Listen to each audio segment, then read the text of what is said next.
The blood trail followed shadow like a crimson shadow of its own.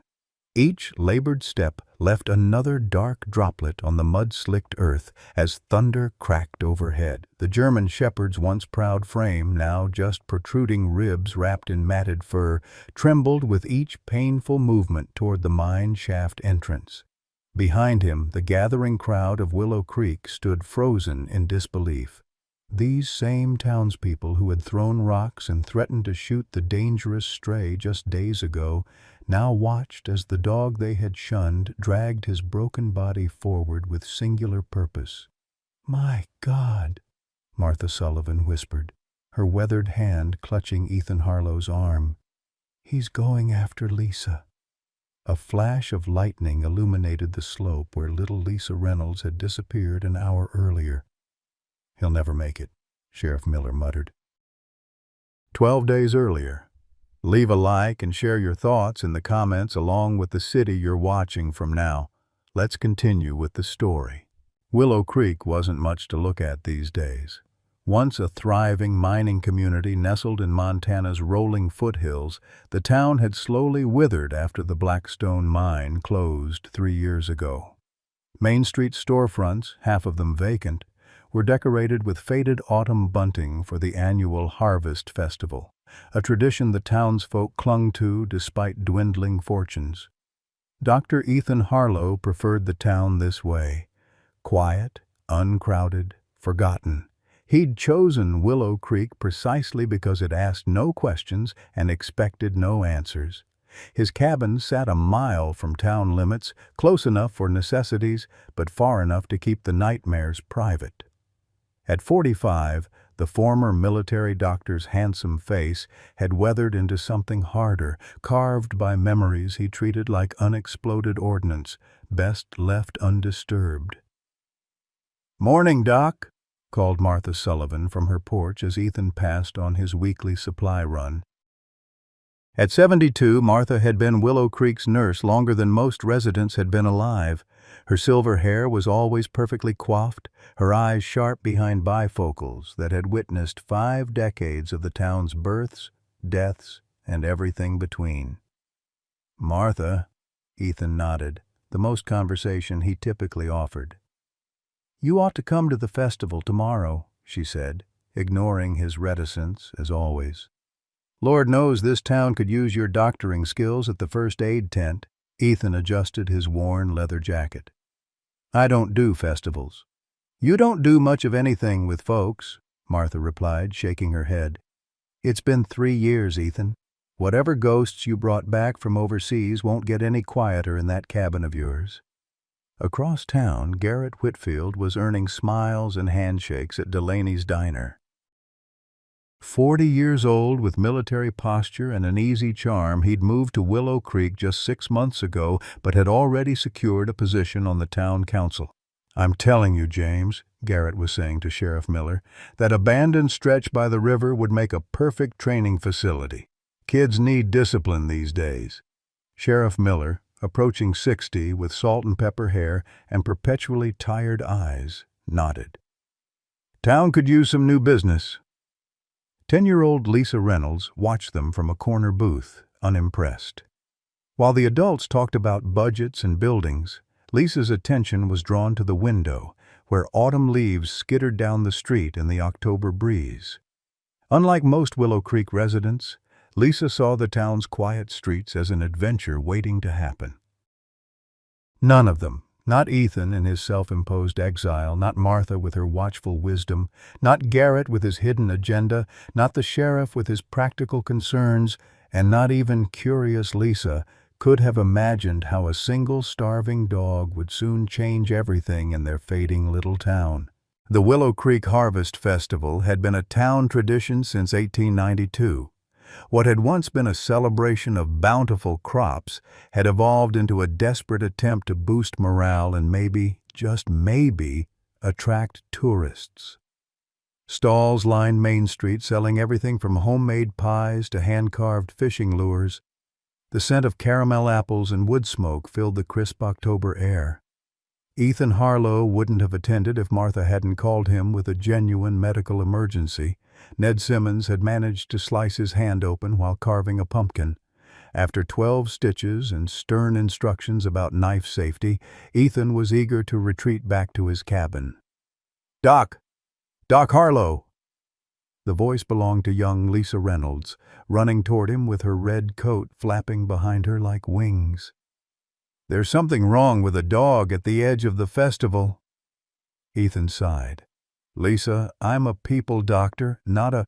It's really hurt and nobody will help." Her brown eyes brimmed with tears. "Please?" Something in the girl's pleading expression cracked his resolve.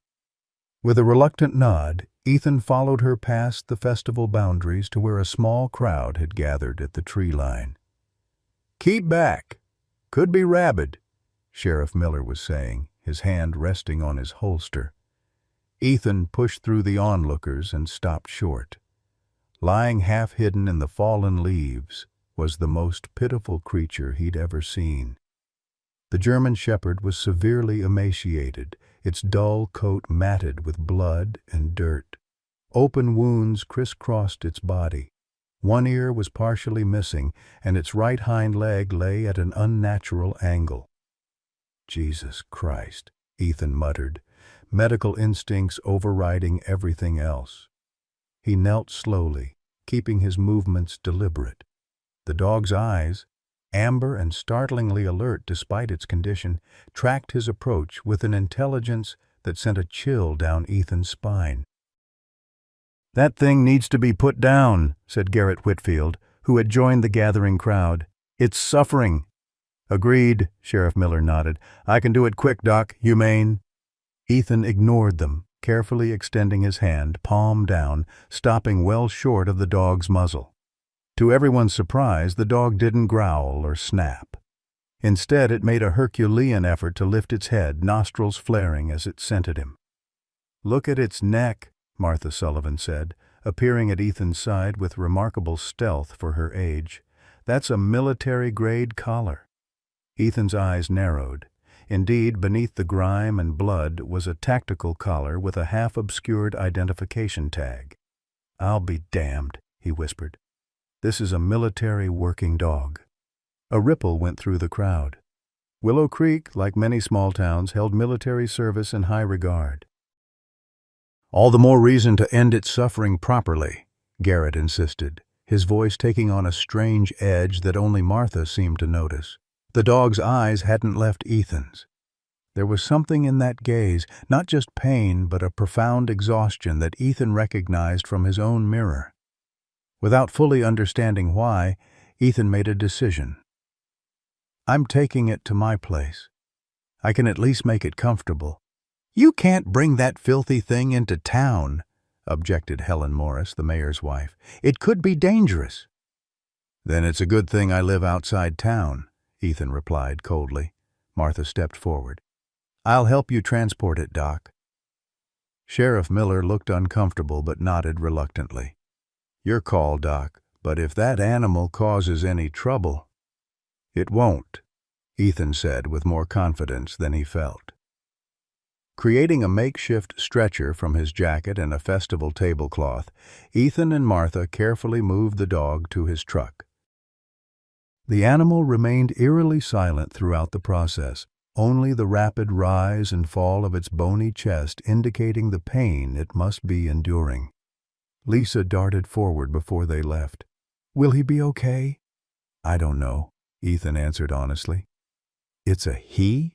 Lisa asked. Ethan nodded. "Yes, and he's been through hell." As they drove away, Garrett Whitfield watched them with an unreadable expression, his knuckles white where he gripped his festival cider. Ethan's cabin was Spartan but clean, a testament to military habits that never quite faded. The main room served as both living area and makeshift clinic, with a wood stove, a worn leather couch, and bookshelves filled with medical texts. "Set up on the kitchen table," Ethan instructed Martha as they carried the stretcher inside. "I need light." Working methodically, they transferred the dog to the table that Ethan had quickly covered with sterile sheets. Up close, the animal's condition was even worse than it had appeared. Beneath the matted fur were dozens of wounds in various stages of healing, some fresh, others weeks old. "This wasn't from living wild," Martha said quietly, her experienced nurse's eyes cataloging the injuries. "Someone did this to him, deliberately." Ethan's jaw tightened as he gently cleaned away enough dirt to examine the collar. The tag read K9, followed by numbers that had been deliberately scratched out. "Can you read any of it?" Martha asked. "No, but this confirms he's military." Ethan's fingers found something else. A small microchip implant site, standard for military working dogs. The chip's been removed. Someone didn't want him identified. The dog remained still as Ethan began treatment, only flinching occasionally despite what must have been excruciating pain. After administering a mild sedative, Ethan cleaned the wounds, discovering evidence of systematic abuse, cigarette burns, lash marks, and what appeared to be bite wounds from being forced to fight other dogs. Who would do this to a trained military dog? Martha wondered, her voice thick with emotion. These animals are heroes. "Someone who knew exactly what they were doing," Ethan replied grimly. "These aren't random injuries. They're calculated to cause pain without killing."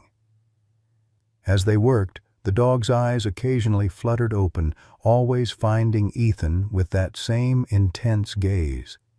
When they'd done all they could, cleaning wounds, setting the broken leg, administering antibiotics and pain medication, Ethan and Martha stepped back to assess their work. "He needs a name," Martha said suddenly. "We can't just keep calling him the dog." Ethan studied the German Shepherd. Despite its horrific condition, there was something dignified in the way it held itself, something resilient. "Shadow," he said finally. "His name is Shadow." Martha raised an eyebrow. "Because he's dark?" "Because he's been living in one," Ethan replied. "And because he followed me like one when we brought him in here. Didn't you notice? Even half dead, he was watching every move I made." After Martha left with promises to return the next day, Ethan made a bed for Shadow near the wood stove. The dog hadn't moved from the table, either too weak or too disciplined to try. "Let's get you down," Ethan said, carefully lifting the large dog. Despite the emaciation, Shadow was still heavy. As Ethan set him on the makeshift bed, the dog made the first sound Ethan had heard from him, a soft whine, not of pain, but something else. Gratitude, perhaps. "Don't thank me yet," Ethan muttered. "You've got a long road ahead." That night, Ethan slept on the couch instead of his bedroom, wanting to keep Shadow in sight. Sometime past midnight, he woke to sounds of distress. Shadow was twitching violently, paws scrabbling against the floor, a muffled whimper escaping his throat. "Hey, hey," Ethan soothed, kneeling beside him. "You're safe." At the sound of his voice, Shadow's eyes snapped open, wild with terror before gradually focusing on Ethan's face. The dog's breathing slowed, and he made a deliberate effort to still his trembling body. "Nightmares, huh?" Ethan said softly. "Yeah, I know all about those." He placed his hand gently on Shadow's side, feeling the racing heart gradually slow. "Whoever you were before, whatever happened to you, you're here now. That's all that matters tonight." As if understanding, Shadow exhaled deeply and closed his eyes again. Ethan remained beside him until they both drifted back to sleep, united in the quiet darkness by demons neither could escape. Word traveled fast in Willow Creek.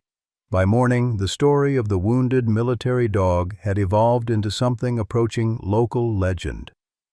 Ethan's phone, normally silent for days on end, rang repeatedly with calls from curious townspeople, most of whom he ignored. Only Martha's updates on town gossip made it through his self-imposed barrier.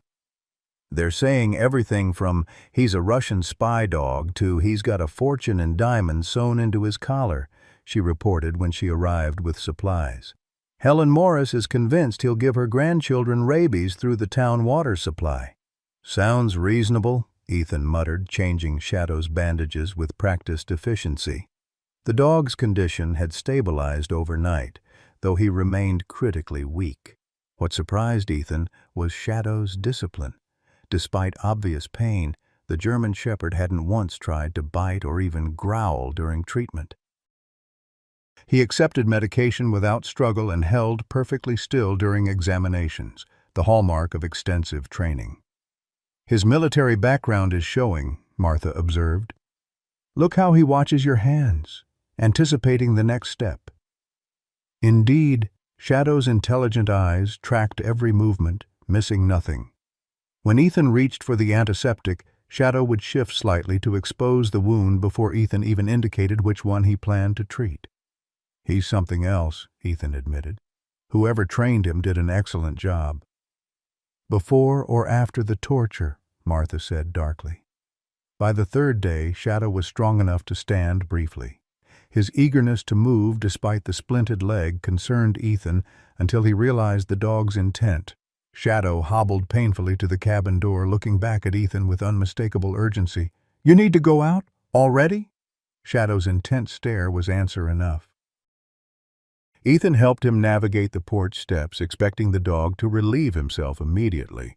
Instead, Shadow painfully oriented himself, nose testing the air before turning deliberately toward the nearby woods. He took 3 labored steps in that direction before his strength failed. Whoa! Where do you think you're going? Ethan caught him before he collapsed. Whatever's out there can wait until you're stronger. Shadow's frustration was palpable. He tried again the next day, and the next, always in the same direction, toward the river that ran through the eastern edge of Willow Creek property. He's fixated on something, Ethan told Martha during her daily visit. I'm starting to think he came to town deliberately, not by accident. Martha frowned. Military dogs are trained to complete missions at all costs. Maybe he's still trying to fulfill some objective. The theory gained credibility when Lisa Reynolds appeared at Ethan's door that afternoon, accompanied by her reluctant mother. I just wanted to see if he's better, Lisa explained, eyes wide with concern. Mrs. Reynolds hovered anxiously. We won't stay long, Doctor. Lisa hasn't stopped talking about the dog since the festival. To everyone's surprise, Shadow's demeanor changed dramatically at Lisa's arrival. The normally stoic dog's tail gave a feeble wag, and he made a valiant effort to look less pathetic. He likes you, Ethan observed, allowing Lisa to gently stroke Shadow's head. I like him too, Lisa replied seriously. Dad says military dogs are heroes. Your father is right. Is he going to get better? Ethan hesitated, unwilling to offer false hope. He's fighting hard.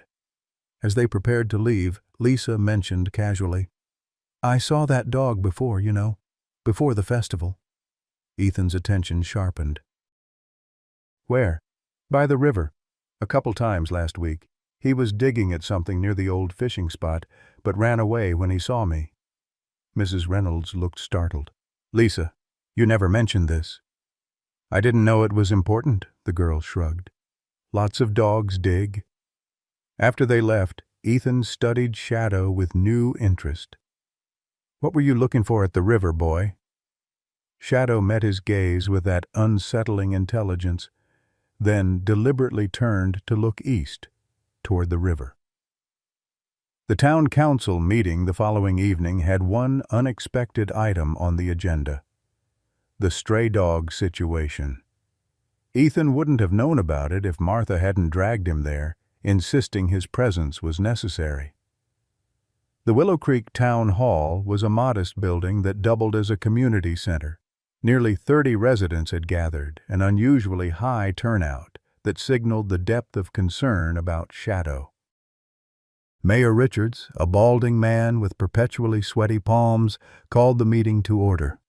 We've had numerous concerns about the dangerous animal Dr. Harlow has brought into our community. It's not in your community, Ethan interjected from the back row. It's on my private property outside town limits. Nevertheless, the mayor continued, there are safety issues to consider. Garrett Whitfield stood, impeccably dressed as always. If I may, Mayor, as someone with military background, I feel uniquely qualified to address this situation. Ethan narrowed his eyes. Something about Whitfield had bothered him from the start, though he couldn't place why. Military working dogs, Garrett explained to the assembly, are trained as weapons. This particular animal shows signs of aggression and instability. The wounds Dr. Harlow discovered could be from the dog attacking civilians or even its handler. A murmur ran through the crowd. That's speculation, Martha called out. The dog has shown no aggression whatsoever. Yet, Garrett countered smoothly, these animals can turn without warning, especially after trauma. I've seen it happen. He turned to face Ethan directly. Tell me, Doctor, have you noticed the dog fixating on certain targets, trying to move toward specific locations despite its injuries? The question was too precise to be coincidental. Ethan felt a cold certainty that Garrett knew something about Shadow, something important. The dog is recovering normally, Ethan replied carefully, and has shown exceptional discipline. I move that we require Dr. Harlow to surrender the animal to animal control for proper evaluation, Helen Morris proposed, clutching her purse as if Shadow might leap out of it. I second, someone called. Now wait just a minute, Sheriff Miller interrupted, surprising everyone with his intervention. Doc Harlow is right. The animal is outside our jurisdiction, and I've visited personally. That dog is in rough shape, but he's no threat. The revelation that the sheriff had made an unofficial visit raised eyebrows. James, Garrett said with friendly concern, you of all people should understand the potential danger. What if the animal escaped and encountered children? Like me? Lisa's voice rang out clearly as she stood beside her father. I've visited Shadow twice now. He likes having his ears scratched. A shocked silence fell over the room. Parents exchanged worried glances. Young lady, Garrett addressed Lisa with a tight smile, you shouldn't be anywhere near that animal. Lisa's father, a tall man with a weathered face, put a protective hand on her shoulder. My daughter has better judgment than half the adults in this room. That dog saved her from a copperhead last summer when she was fishing, stayed between her and the snake until she got away, then disappeared. She recognized him the moment he showed up at the festival. This revelation caused another stir. Ethan looked at Shadow with new understanding. The dog hadn't randomly wandered into town. He had been watching over it, perhaps for weeks or months. That doesn't change the risk, Garrett insisted, though his confident demeanor had faltered slightly. I propose a compromise. Let me evaluate the animal professionally. I have extensive experience with military working dogs. No. Ethan's refusal was immediate and absolute. Mayor Richards blinked in surprise. Dr. Harlow, Mr. Whitfield is offering his expertise. Shadow stays with me, Ethan stated flatly. I've spoken with military contacts about proper rehabilitation. The dog is recovering well and poses no threat to this community. The lie about military contacts came easily. Something instinctual warned Ethan to keep Garrett away from Shadow at all costs. Martha stood, straightening to her full height, which was still considerable despite her age. I've assisted with Shadow's care from the beginning. This animal has suffered severe abuse, deliberate, systematic torture. Anyone with medical experience can see that. Yet despite this, he's shown nothing but patience and cooperation. If you're looking for a dangerous element in our community, I suggest you look elsewhere. The meeting descended into debate, with the town clearly divided. When it finally adjourned without resolution, Garrett approached Ethan in the parking lot. Doctor, he said pleasantly, though his eyes remained cold, I admire your commitment. But military dogs are government property. If this one was stolen or went AWOL, there could be serious consequences for harboring it. I'm aware of the regulations, Ethan replied evenly. Are you planning to report it? Something flickered across Garrett's face. Calculation, perhaps, or concern. Not at present. But I would like to see the animal. Professionally speaking, not necessary. But thanks for your concern. As Ethan drove home, Martha beside him in thoughtful silence, he couldn't shake the feeling that the evening's events had set something significant in motion. Shadow was more than just a wounded animal. He represented something important enough for Garrett Whitfield to risk exposing his interest. Back at the cabin, they found Shadow standing alertly at the window despite his injuries, watching the driveway with tense anticipation. The dog visibly relaxed when he recognized Ethan's truck. "He was worried about you," Martha observed. "No," Ethan said slowly. "He was watching for someone else." He knelt beside Shadow, whose eyes held a question. "Don't worry, boy. He didn't follow us." That night, after Martha left, Ethan made a decision. Shadow's fixation on the river couldn't be coincidence. The dog's urgency had only increased with each passing day. "All right," he told Shadow. "Tomorrow we find out what's so important by the river." For the first time since his arrival, Shadow slept peacefully through the night. The morning dawned crisp and clear, autumn sunlight filtering through trees adorned in crimson and gold. Ethan fashioned a makeshift sling to support Shadow's injured leg, allowing the dog more mobility while protecting the healing fracture. "This is against my better medical judgment," he informed Shadow, who stood by the door with unprecedented energy. "But you've made it clear this won't wait." The walk to the river took 3 times longer than normal. Shadow, despite his determination, needed frequent rests. Each time Ethan suggested turning back, the German Shepherd would fix him with that penetrating stare before struggling back to his feet. "You're the most stubborn patient I've ever had," Ethan muttered, not unkindly. The river that bordered the eastern edge of Willow Creek ran high with autumn rains. As they approached the popular fishing spot Lisa had mentioned, Shadow's demeanor changed dramatically. His ears pricked forward, body tensing despite obvious pain. Ethan unclipped the leash, and Shadow limped purposefully to a nondescript area beneath an old oak tree approximately 20 yards from the water's edge.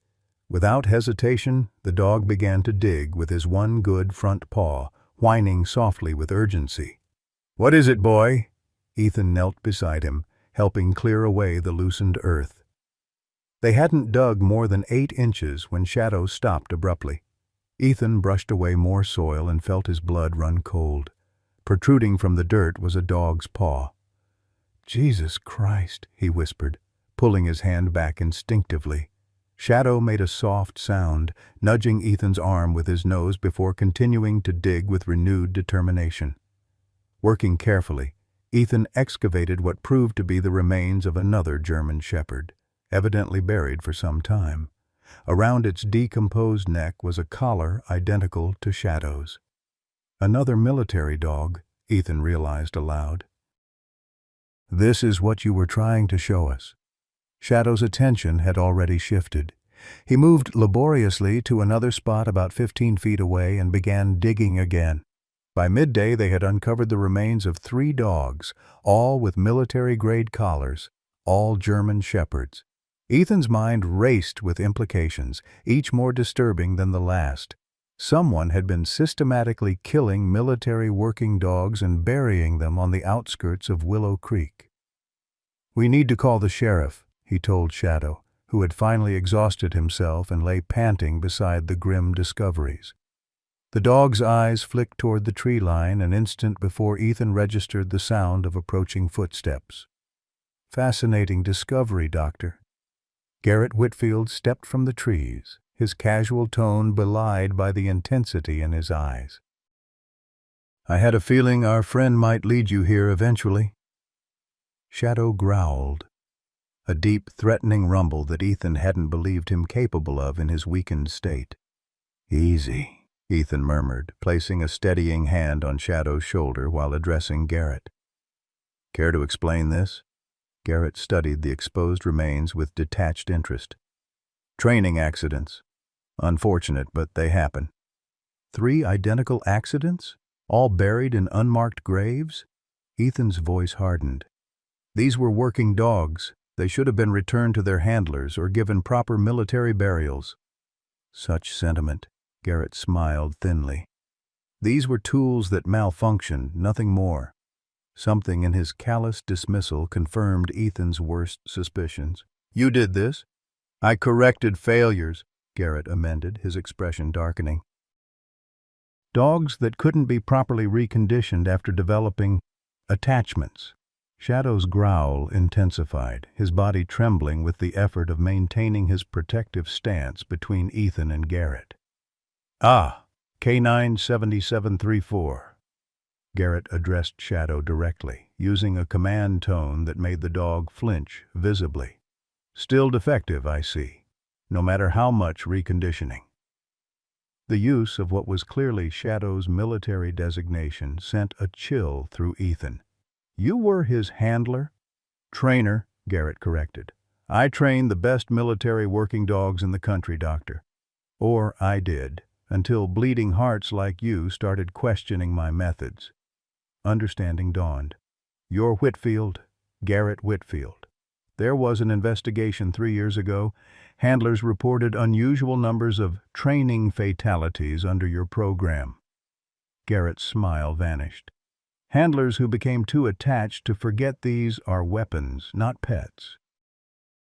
The military cleared me of all charges, but they shut down your program." "A temporary setback," Garrett shrugged. "Private contracts are much more lucrative anyway." Shadow had maneuvered himself fully between Ethan and Garrett, his stance making his intentions clear despite his injuries. "He won't protect you for long," Garrett observed coolly. "Atlas," that was his operational name, "was always too soft, too attached to his handler. I've been reconditioning him for months." The casual admission of torture made Ethan's blood boil. "You stole him." "I liberated military property that was being misused," Garrett corrected. "Captain Reynolds became too attached, treated Atlas like a pet instead of a weapon. When they were deployed to Afghanistan together, Atlas prioritized saving his handler over completing the mission objective." The name registered immediately. "Reynolds, as in—" "Lisa's father, yes," Garrett confirmed. "Small world, isn't it?" "Captain Reynolds survived because Atlas disobeyed training to drag him from a collapsing building. 6 insurgents escaped as a result." Ethan's mind raced. The dog saved his handler's life. That's what they're trained to do. "The dog abandoned his primary mission to save one man," Garrett countered. "I took Atlas to correct that flaw. When Captain Reynolds was reassigned here after medical discharge, I followed to complete Atlas's reconditioning. These failures," he gestured to the graves, "were previous attempts that didn't respond properly to my methods." The casual way he referred to killing the dogs made Ethan's stomach turn. "And when Shadow Atlas escaped?" "He didn't escape," Garrett said with evident frustration. "He was completing a final test, eliminating a target without handler guidance. Instead, he tracked me here and started digging up my failures." His expression darkened. "Then he started following the Reynolds girl around like some kind of guardian angel." The pieces clicked into place. Shadow hadn't randomly appeared in town. He'd been watching over Lisa, drawn to her by her connection to his original handler. "The sheriff will be very interested in this conversation," Ethan said carefully, calculating their chances if Garrett decided to stop them. "I don't think so, Doctor." Garrett's hand moved to his jacket, revealing a glimpse of a concealed weapon. "This conversation stays between us. Atlas comes with me to complete his reconditioning, and you forget what you've seen here." Shadow's growl became a snarl, his injured body somehow finding the strength to stand tall. "He's choosing sides, Garrett," Ethan observed. "Doesn't look like he wants to go with you." "Dogs don't choose," Garrett snapped, pulling out a small black device that resembled a remote control. "They obey." When he pressed the button, Shadow crumpled to the ground with a high-pitched yelp that cut through Ethan like a knife. The dog writhed in obvious agony, foam flecking his muzzle. "Stop it!" Ethan lunged forward only to freeze as Garrett drew his weapon. "Shock collar embedded under the skin," Garrett explained calmly, releasing the button. Shadow lay gasping, muscles twitching uncontrollably. "Convenient for handling difficult cases." "You're torturing him," Ethan said through clenched teeth. "I'm conditioning him," Garrett corrected. "Pain creates focus. Now you have two choices. Walk away and forget what you've seen, or join my failures." He gestured toward the graves with his gun. Before Ethan could respond, a new voice called from the trees. "Dr. Harlow, are you out here?" Martha Sullivan emerged from the path, stopping short at the tableau before her. Her eyes took in the scene with remarkable speed. The graves, Shadow's distress, Garrett's weapon. "Well," she said with surprising calm, "isn't this an interesting development?" "Mrs. Sullivan," Garrett recovered quickly, lowering his gun but not holstering it. "This isn't what it appears. It appears you've been murdering dogs and threatening the doctor," Martha observed, her voice steady despite the danger. "Did I misinterpret something?" Ethan used the distraction to move closer to Shadow, who was struggling to regain his feet, clearly disoriented from the shock. "This is a military matter," Garrett insisted. "That dog is dangerous government property." "That property saved my son's life in Kandahar," Martha replied, her revelation landing like a thunderbolt. Staff Sergeant Michael Sullivan described Atlas as the finest dog he'd ever worked with. Garrett's expression faltered. "Sullivan, your son was the K-9 unit coordinator who filed the initial complaint about my methods." "The same," Martha confirmed. "Before PTSD took him from us last year." Her eyes hardened. "He spoke of a trainer who treated dogs like disposable weapons, who punished them for showing loyalty or empathy. I believe he mentioned your name, Mr. Whitfield." Shadow had managed to stand, swaying on his feet but placing himself protectively in front of both Ethan and Martha. "This is all very touching," Garrett said coldly, "but irrelevant. That dog is coming with me." "I called Sheriff Miller before I came," Martha informed him calmly. "Told him about your unusual interest in Shadow and how you'd followed Dr. Harlow this morning. He should be arriving any minute." Whether Martha was bluffing or not, Garrett clearly couldn't risk it. With a last venomous look, he backed away. "This isn't over." "Oh, I believe it is," Martha replied. "Those graves aren't going anywhere, Mr. Whitfield, nor is our testimony." When Garrett disappeared into the trees, Ethan released a breath he hadn't realized he was holding. "Did you really call the sheriff?" "No," Martha admitted, "but I'm going to." She pulled out her cell phone with hands that finally betrayed a slight tremor. "I had a feeling something wasn't right when I saw Whitfield following you this morning. Thought I'd better check." Shadow collapsed then, the last of his strength finally giving out. Ethan knelt beside him, gently examining the area where Garrett had indicated the shock device was implanted. "We need to get him back to the cabin," Ethan said. "And yes, call the sheriff. Whitfield won't give up easily." "Will Shadow be all right?" Martha asked, her composure cracking as she looked at the exhausted dog. Ethan ran his hand gently over Shadow's heaving side. "He's a fighter, but that shock did damage." He met Martha's eyes.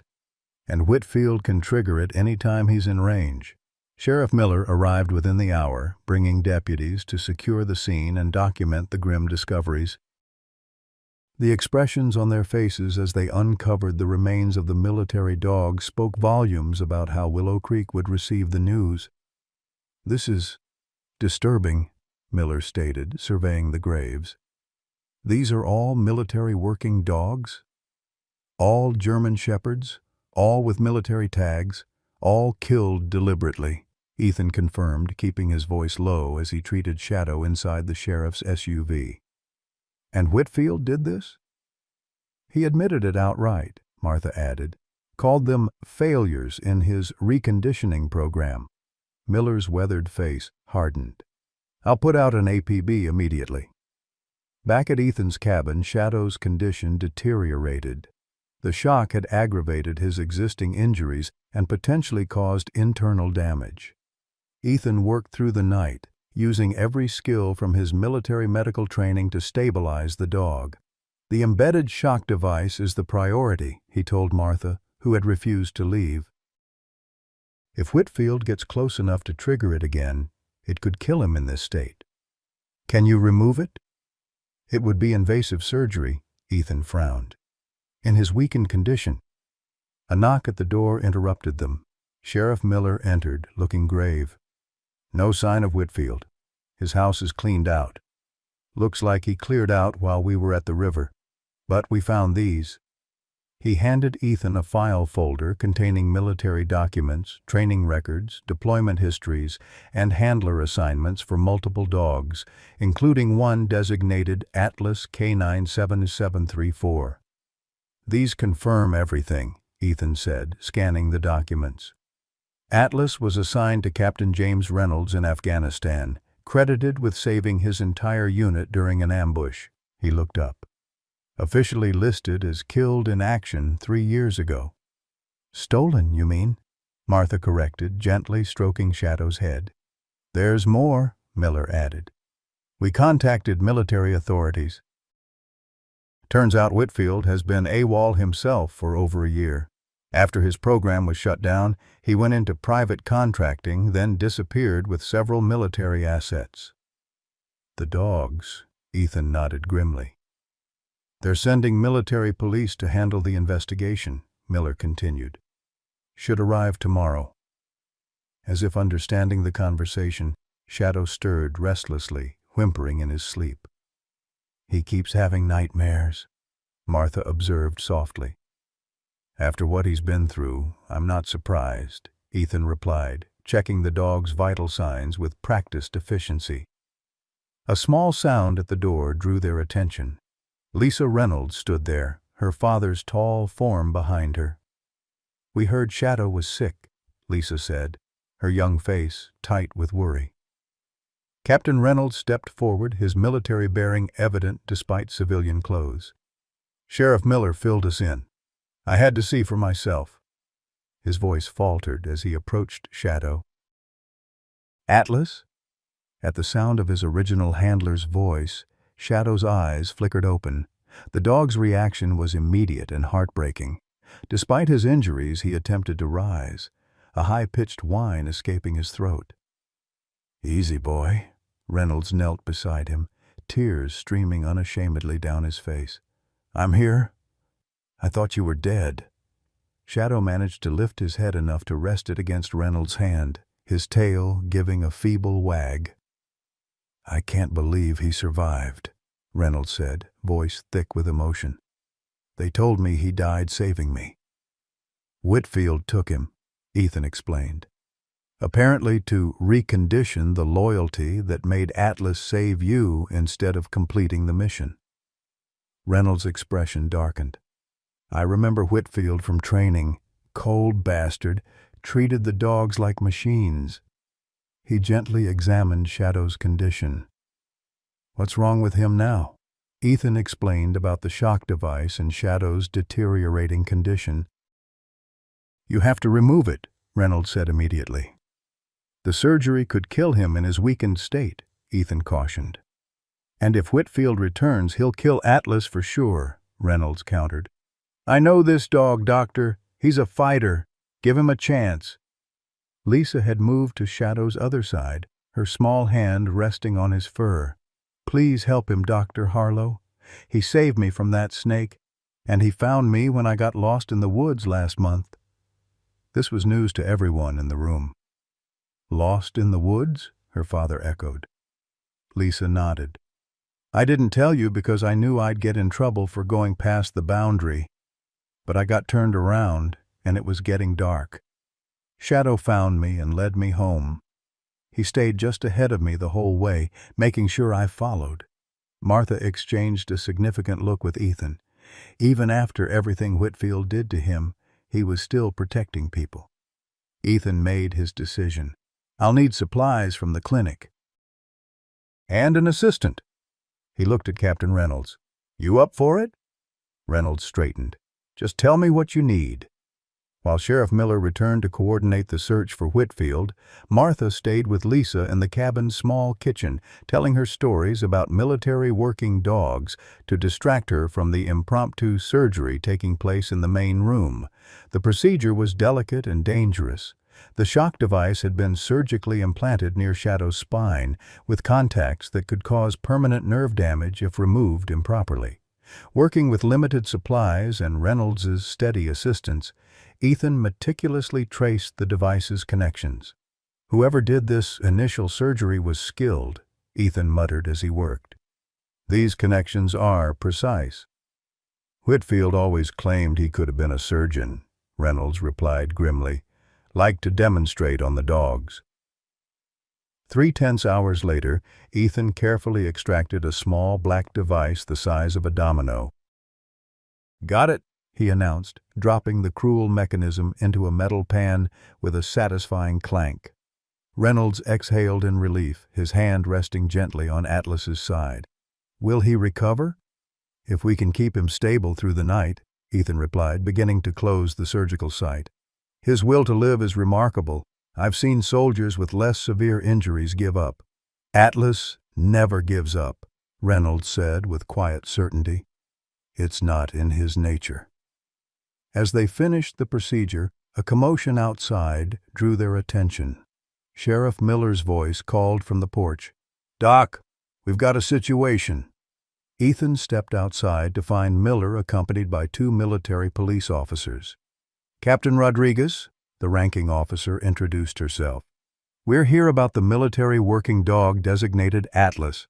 He's in critical condition, Ethan informed them. Just completed surgery to remove an implanted shock device. Captain Rodriguez's expression remained neutral. We'll need to take custody of the animal as military property. That property will die if moved right now, Ethan stated flatly. Captain Reynolds appeared in the doorway. Captain James Reynolds, 10th Mountain Division, he introduced himself with military precision. Atlas was my partner in Afghanistan. I can vouch for Dr. Harlow. Rodriguez checked something on her tablet. Captain Reynolds, records indicate your dog was killed in action 3 years ago. Falsified records, Reynolds replied. Atlas was stolen by Garrett Whitfield, who has been torturing and killing military dogs. We have documentation and physical evidence. The second military officer, a sergeant with K9 unit patches, spoke up. Ma'am, if I may. If the dog is post-operative, moving him could be fatal. Standard protocol allows for civilian veterinary care in emergency situations. Rodriguez considered this.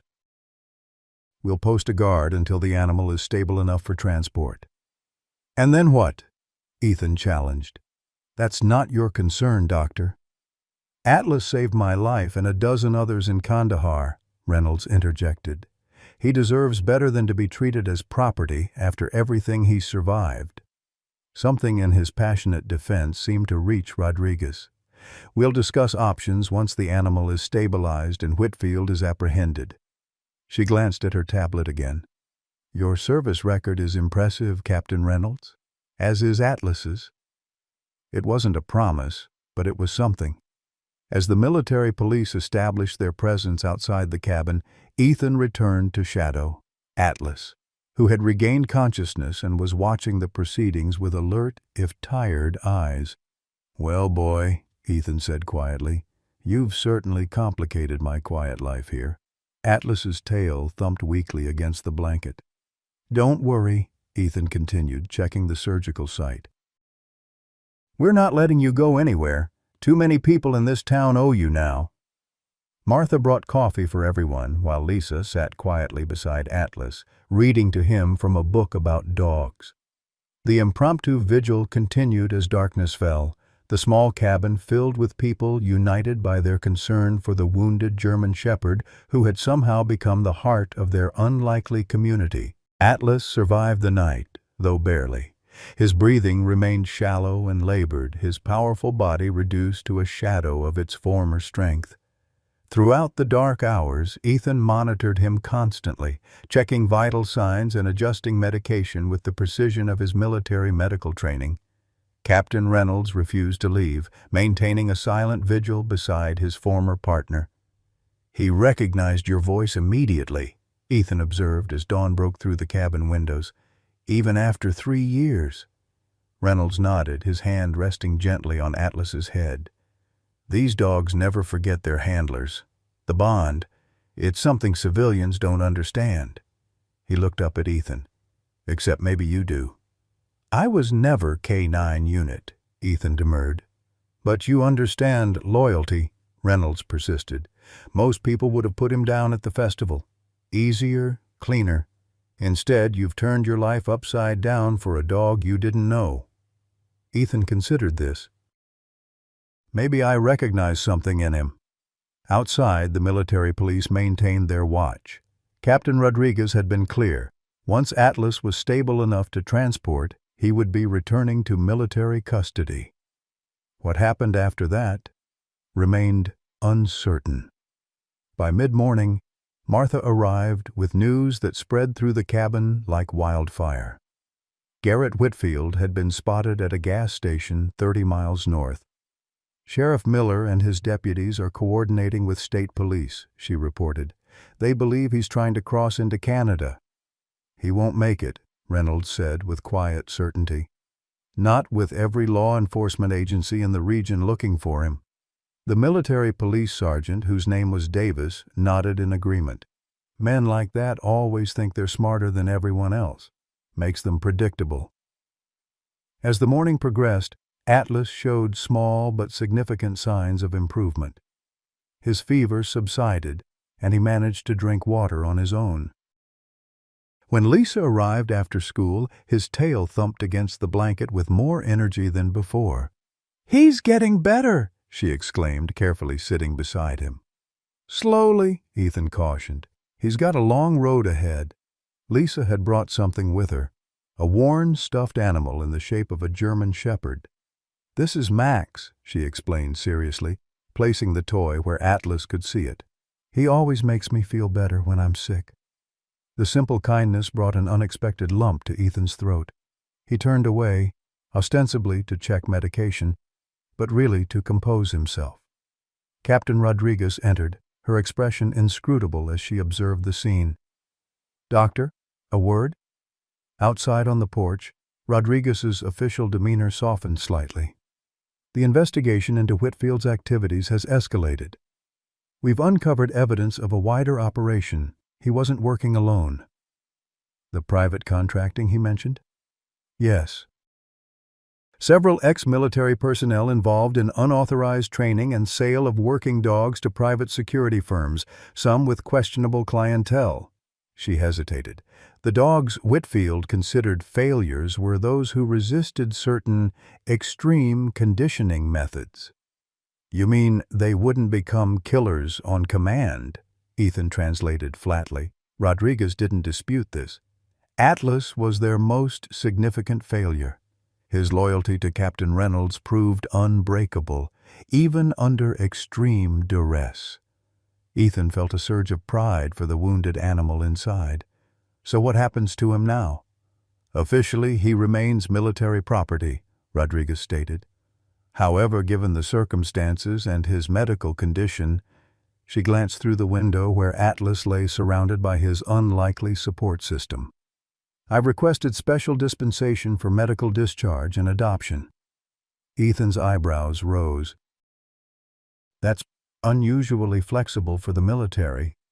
A ghost of a smile crossed Rodriguez's face. "Let's just say this case has attracted attention at high levels. Military working dogs are finally being recognized as more than equipment." She handed Ethan a tablet. "I need your professional assessment of Atlas's condition and long-term prognosis." Ethan scanned the form, understanding immediately. If he documented Atlas's injuries as permanently disabling for military service, it would facilitate the medical discharge. He met Rodriguez's eyes, seeing the tacit understanding there. "I'll need to conduct a thorough examination," he said carefully. "Of course, doctor. Take all the time you need." Back inside, Ethan found Martha engaged in animated conversation with Sergeant Davis about her son's K-9 unit experiences. Reynolds watched with quiet amusement while Lisa continued reading to Atlas, who seemed to be listening intently despite his condition. "Quite a support team he's assembled," Ethan remarked to Reynolds. "Atlas always had a gift for bringing people together," Reynolds replied. "In Afghanistan, he was the heart of our unit. Even the toughest soldiers would sit with him after difficult missions." His expression darkened. That's what Whitfield never understood. The emotional bond isn't a weakness. It's what makes these dogs extraordinary. A call from Sheriff Miller interrupted their conversation. Whitfield had been cornered at an abandoned hunting cabin 15 miles from the Canadian border. He was armed and refusing to surrender. "Miller's requested military police assistance," Reynolds reported after hanging up. "Apparently, Whitfield is demanding to speak with someone from his former unit." Captain Rodriguez wasted no time. "Davis, with me? We'll coordinate with local authorities." She turned to Reynolds. "Captain, your insight on Whitfield could be valuable if you're willing." Reynolds glanced at Atlas, clearly torn. "Go," Ethan urged him. "We'll keep him safe." After they departed, the cabin felt suddenly quieter. Martha took Lisa home, promising to return with supplies for an extended vigil. Ethan found himself alone with Atlas for the first time since the surgery. "Just you and me again, boy," he said, settling beside the dog to check his vitals. Atlas's amber eyes followed his movements with that same intelligent awareness that had struck Ethan from the beginning. The dog seemed to understand exactly what was happening around him. "You've caused quite the commotion in my quiet life," Ethan continued, carefully examining the surgical site. "Half the town's talking about you. The other half's bringing casseroles, like you're a new baby or something." Atlas's tail gave a weak thump. "Martha says you're the most exciting thing to happen in Willow Creek since the mine closed." She's probably right. Ethan's hands moved methodically, checking for fever or infection. "Personally, I preferred the quiet, but I suppose that's shot to hell now." As Ethan worked, he found himself continuing the one-sided conversation, telling Atlas about his military service, his reasons for choosing Willow Creek, the nightmares that still plagued him from his final deployment. Talking to the dog felt surprisingly natural, as if Atlas were drawing the words from him without judgment. "I was the last one out," Ethan found himself explaining about the attack that had ended his military career. "Building collapsed. I got trapped under a support beam. Couldn't reach anyone on comms." He paused, the memory still vivid. "I was sure that was it." Then this dog appeared out of nowhere, started digging, barking for help. Atlas's ears had perked up, his attention intensifying. "K-9 unit found me because of that dog," Ethan continued. "Never knew what happened to him afterward." Everything was chaos. He shook his head at the memory. "Strangest thing, he had amber eyes, just like yours." Atlas struggled to lift his head, a soft whine escaping him. "Easy, boy," Ethan soothed, gently easing him back down. "You need to rest." A knock at the door interrupted them. Ethan opened it to find Mayor Richards standing awkwardly on the porch, hat in hands. "Dr. Harlow," the mayor began, "the town council has convened an emergency session regarding the situation." "The situation?" Ethan repeated flatly. Richards nodded, clearly uncomfortable. "Military police in town, graves by the river, that sort of thing. Makes folks nervous." He peered past Ethan toward Atlas. "How is the animal?" "Recovering," Ethan replied, not inviting the mayor inside. Was there something specific you needed? Well, yes. Richard shifted his weight. The council would like your assurance that once this is resolved, the dog will be removed from the area.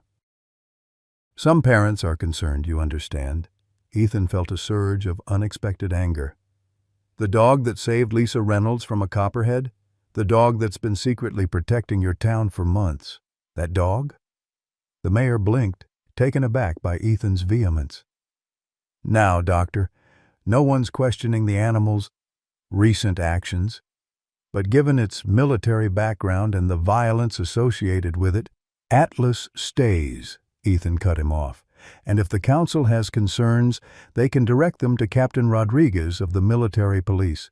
I'm sure she'd be fascinated by the town's perspective on a decorated military hero. Richards retreated hastily, muttering about keeping options open and community safety. Ethan closed the door with more force than necessary, turning to find Atlas watching him with what could only be described as approval. Don't look so smug, Ethan told him. You're still on bed rest. Atlas's tail thumped against the blanket. Evening descended on Willow Creek with unusual tension. News of Whitfield's standoff had spread through town, with rumors growing more elaborate with each retelling. Martha returned with enough food to feed a platoon, along with the latest gossip. Helen Morris is telling everyone Whitfield was running a dog-fighting ring funded by foreign interests, she reported, unpacking containers in Ethan's small kitchen. And Mayor Richards is worried about negative publicity affecting tourism. She snorted derisively, as if we had any to begin with. Ethan was about to respond when his phone rang, Reynolds calling with an update. The situation had escalated. Whitfield had taken a forest ranger hostage and was demanding safe passage to Canada. They're bringing in negotiators, Reynolds explained, his voice tight. But Miller doesn't think Whitfield will surrender. He's got nothing to lose at this point. After hanging up, Ethan relayed the news to Martha, who shook her head grimly. Men like that don't see others as people, just means to an end, like those poor dogs. They settled in for a long night, taking turns monitoring Atlas while keeping the radio tuned to local news for updates on the standoff. Around midnight, Martha dozed off in the armchair while Ethan checked Atlas's medication. The dog had been unusually restless, whining softly and trying to rise despite his weakness. "What's wrong, boy?" Ethan asked, concerned about possible complications from the surgery. Atlas's attention was fixed on the window facing north, the direction of the standoff. His ears were pricked forward, body tense despite his injuries. "You can't possibly hear anything from here," Ethan told him. "It's 15 miles away." The dog whined again, more urgently. When he attempted to stand, Ethan gently restrained him. "Atlas? No. You'll tear your stitches." For the first time since his arrival, Atlas growled at Ethan, not aggressively but with clear frustration. The sound woke Martha, who blinked in confusion. "What's happening?" "He's agitated," Ethan explained. "Keeps trying to go to the window." Martha frowned, fully awake now. Military dogs are trained to sense threats others can't perceive. Michael used to say his partner could detect ambushes before any human. Atlas barked once, a sharp, commanding sound that startled them both. "I've never heard him bark before," Ethan realized. "Because he's been in hiding," Martha replied thoughtfully. But now, they were interrupted by the phone ringing again. Reynolds's voice was tight with tension. "Whitfield's demanding to see Atlas. Says he'll kill the hostage otherwise." "That's insane," Ethan protested. "Atlas can barely stand." "I know," Reynolds acknowledged grimly. "But the negotiator thinks Whitfield is unraveling. He's fixated on Atlas as his greatest failure and wants to finish the job himself." "Absolutely not," Ethan stated flatly. "He'll kill him. No one's suggesting we actually bring Atlas," Reynolds clarified, "but we need to buy time. The tactical team needs another hour to get in position." Ethan glanced at Atlas, who had somehow managed to drag himself to the window despite his injuries, staring northward with fierce intensity. "What exactly are you suggesting?" "A video call," Reynolds explained. "Show Whitfield that Atlas is alive but immobilized. It might satisfy him enough to keep talking while the team moves in." The ethical implications made Ethan's stomach turn. Using Atlas as bait, even virtually, felt wrong on every level. Yet he understood the tactical necessity. A human life was at stake. "I'll need to sedate him first," Ethan decided. "He's already agitated and seeing Whitfield, even on a screen." He trailed off, imagining Atlas's trauma response. "Do what you need to do," Reynolds agreed. "Miller will set up the secure connection." 20 minutes. After hanging up, Ethan explained the situation to Martha, whose expression mirrored his own moral conflict. "It feels cruel," she said, watching Atlas at the window. "After everything he's been through." "I know," Ethan agreed, preparing a mild sedative. "But if it saves the ranger's life—" As he approached with the syringe, Atlas turned from the window, his amber eyes unnervingly perceptive. He made no attempt to resist as Ethan administered the medication, only maintaining that steady, knowing gaze. "I'm sorry, boy," Ethan murmured. "This isn't fair to you." Within minutes, the sedative took effect. Atlas's eyes grew heavy, though he fought to remain alert. Ethan arranged him on his bed, positioning the laptop camera to show his condition clearly. When Sheriff Miller initiated the video call, Captain Rodriguez and a crisis negotiator guided the interaction from their command post. Ethan's role was simple: show Atlas, confirm his post-surgical condition, and let the professionals handle Whitfield. The screen flickered to life, revealing Garrett Whitfield's face. Even through the digital connection, the man's deterioration was evident. His formerly neat appearance had given way to wild eyes and unkempt stubble. Behind him, they could glimpse a terrified man in a forest ranger uniform. "Dr. Harlow," Whitfield greeted him with unnerving calm. "I see you've been busy playing veterinarian." "Mr. Whitfield," Ethan replied neutrally, "I understand you wanted to see Atlas." Whitfield's expression tightened at the name. "K97734 is its designation." Atlas was a sentimental indulgence from Reynolds. He leaned closer to the screen. "Show me."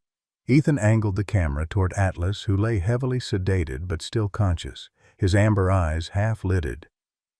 "Post-operative from removing your shock device," Ethan explained clinically. "Multiple fractures still healing. Severe malnutrition and systematic trauma have compromised his immune system." Whitfield studied the dog with disturbing intensity. "Pathetic," he finally declared. "I spent months reconditioning that animal. It was supposed to be perfect, the ultimate demonstration of my methods." "Your methods nearly killed him," Ethan couldn't help responding. "Weakness needed to be eliminated," Whitfield replied, as if explaining a simple concept to a child. "Dogs aren't pets, doctor. They're tools, weapons." K9-7734's loyalty to Reynolds was a fatal flaw. When it chose to save one man instead of completing the mission objective, it proved defective. The negotiator's voice came through the speaker, attempting to redirect the conversation toward the hostage situation, but Whitfield ignored him, fixated on Atlas. "Do you know what makes K9-7734 special, doctor?" "Why I spent so much time on him specifically?" Whitfield leaned closer to the camera, lowering his voice conspiratorially. "He was the best I ever trained. The perfect combination of intelligence, strength, and instinct. Then Reynolds corrupted him with attachment." He spat the word like a curse. Despite the sedation, Atlas had lifted his head, watching the screen with growing alertness. A low growl rumbled in his chest. "He still recognizes me," Whitfield observed with cold satisfaction. still fears me, as he should. The bond can never be completely broken." He smiled thinly. "That's why I planted the evidence at Reynolds' house before I left." Ethan's blood ran cold. "What evidence?" "Insurance," Whitfield replied cryptically. "When they search his property, which they will once I'm done here, they'll find everything they need to implicate Reynolds in the dog training operation.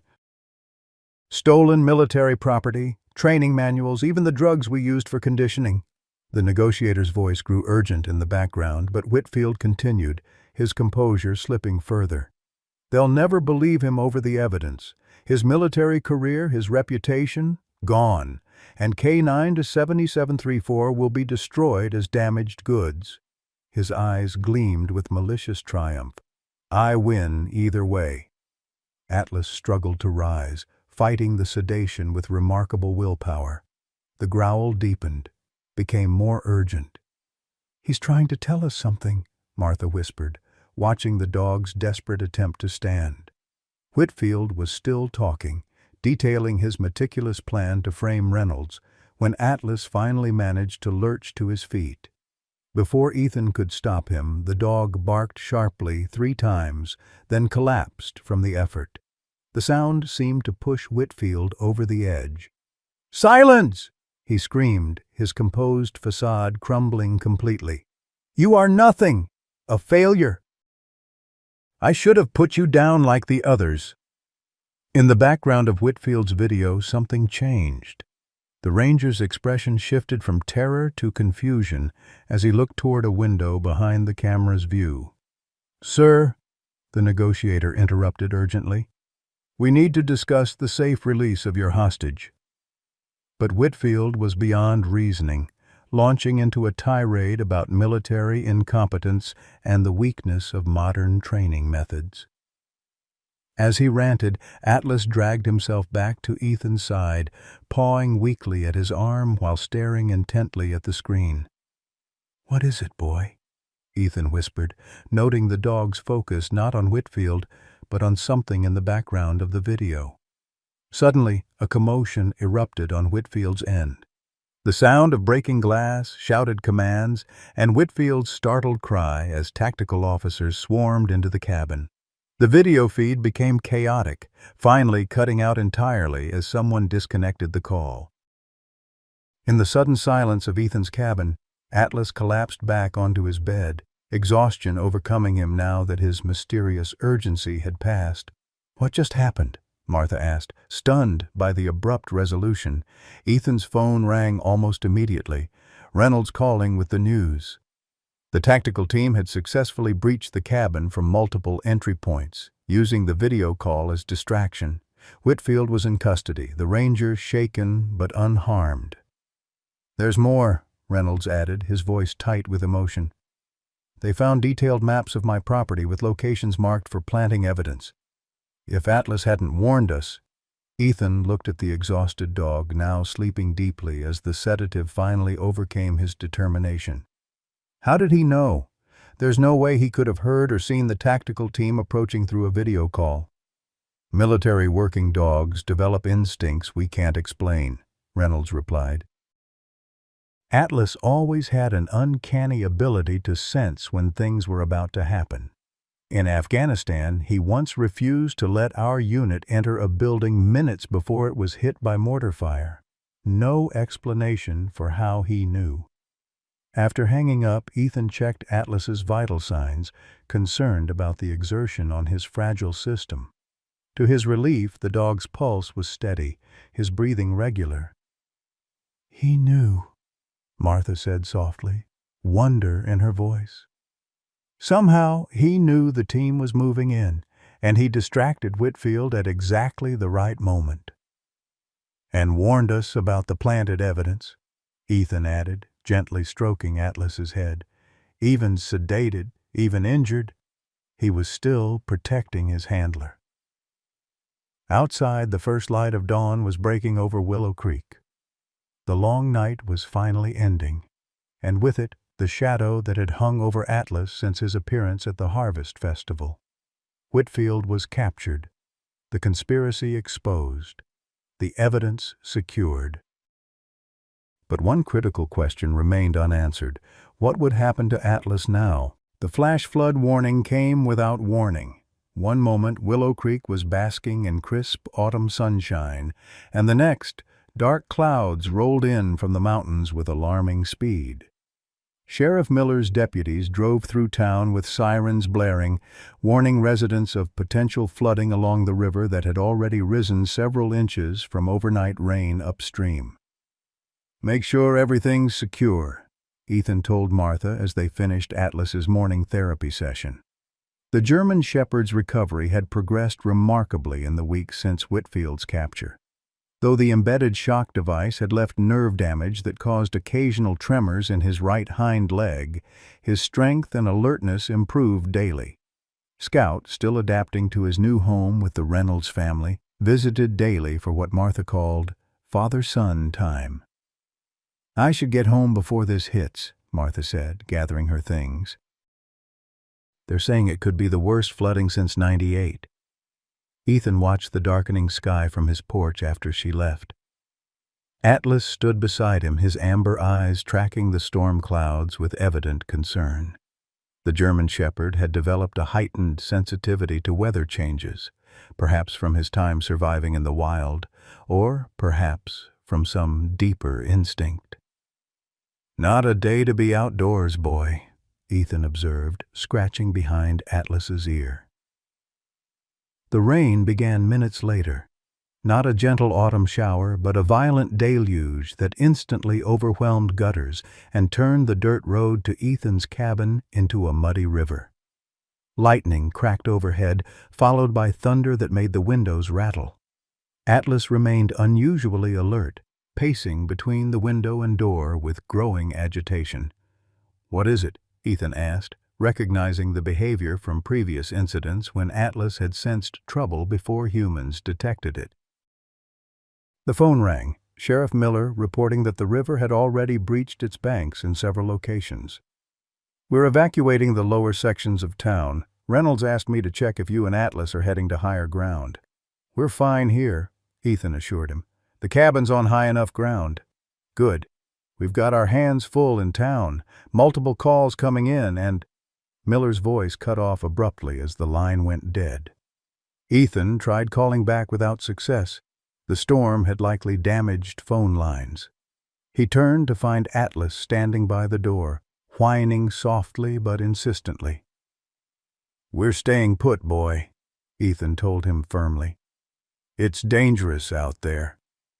Atlas barked once, a sharp, commanding sound that startled Ethan with its urgency. The German Shepherd pawed at the door, then looked back with such intensity that Ethan felt a chill that had nothing to do with the storm. The phone rang again before he could respond. Reynolds's voice came through, barely audible above static and what sounded like people shouting in the background. "Lisa's missing," he said without preamble, panic evident in his voice. "She was at a friend's house near the river when the evacuation order came. The parents thought she was with another family, but she's not at the shelter." Ethan's blood ran cold. "How long?" "At least 30 minutes. Search parties are forming, but the flooding is making it impossible to reach some areas." Atlas barked again, more urgently. "I've got Atlas," Ethan said, understanding dawning. "He's been trying to tell me something. We'll help search." "Be careful," Reynolds warned. "The old mining access road is completely underwater. You'll have to come through town." Ethan grabbed his emergency medical kit and a flashlight. Outside, the rain hammered down with breathtaking force, instantly soaking through his jacket. Atlas moved with surprising speed despite his still healing injuries, leading the way through the downpour with unwavering purpose. The normally 20-minute walk to town took nearly an hour through storm-ravaged terrain. Twice they had to detour around sections of road transformed into raging streams. Atlas never hesitated, navigating the treacherous conditions with the instincts of an animal who had survived on its own for months. Willow Creek's main street had become a chaotic scene of emergency vehicles, volunteers filling sandbags, and evacuees huddled under emergency shelter tents. Sheriff Miller spotted them first, jogging over with grim determination on his weathered face.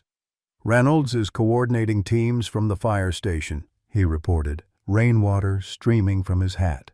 "3 sectors still unsearched, but the old mining area is completely cut off. Water's too high for vehicles." Atlas's attention remained fixed in the direction of the abandoned mine, the same area where Whitfield had buried the other dogs. His body language radiated urgency, every muscle tense despite his lingering injuries. "He knows something," Ethan said, nodding toward Atlas. "He wants to go to the mine." Miller looked skeptical.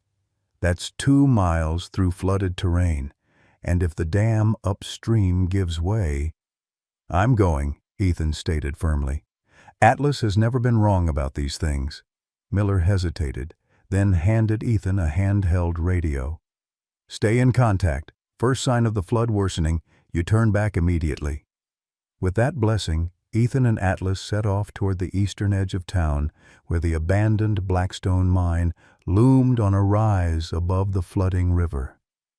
The German shepherd moved with single-minded determination, occasionally looking back to ensure Ethan followed, but never deviating from his course. The path grew increasingly treacherous as they approached the mine property. Floodwaters had transformed the landscape, submerging familiar landmarks and creating new hazards. Atlas navigated them expertly, choosing higher ground with uncanny precision. "How do you know where to go?" Ethan wondered aloud, struggling to keep up with the dog despite Atlas's healing injuries. The abandoned mine entrance came into view as they crested a rise, a dark hole in the hillside surrounded by crumbling structures and rusted equipment. Water cascaded down the slope, creating a small waterfall across the entrance. Atlas paused, ears forward, then barked sharply before racing toward the mine. "Atlas, wait!" Ethan called, chasing after him through the deluge. The German shepherd disappeared into the dark entrance, his barking echoing from within. Ethan switched on his flashlight and followed, relieved to find the interior relatively dry as the slope directed water around rather than into the main shaft. "Lisa?" he called, voice bouncing off the stone walls. "Lisa Reynolds?" Atlas's barking grew more insistent from deeper within the mine. Ethan followed the sound through the main tunnel until it opened into a larger chamber where mining equipment stood abandoned like prehistoric skeletons. His flashlight beam caught a splash of red in the darkness, Lisa's distinctive jacket. The girl was huddled on a ledge several feet above the chamber floor, which had become a pool of rising water from a flooded lower shaft. Atlas had somehow made his way to her and now stood beside her, his body pressed protectively against hers. "Lisa," Ethan called in relief. "Are you hurt?" She looked up, tears cutting clean trails through the dirt on her face. "Dr. Harlow, I got trapped."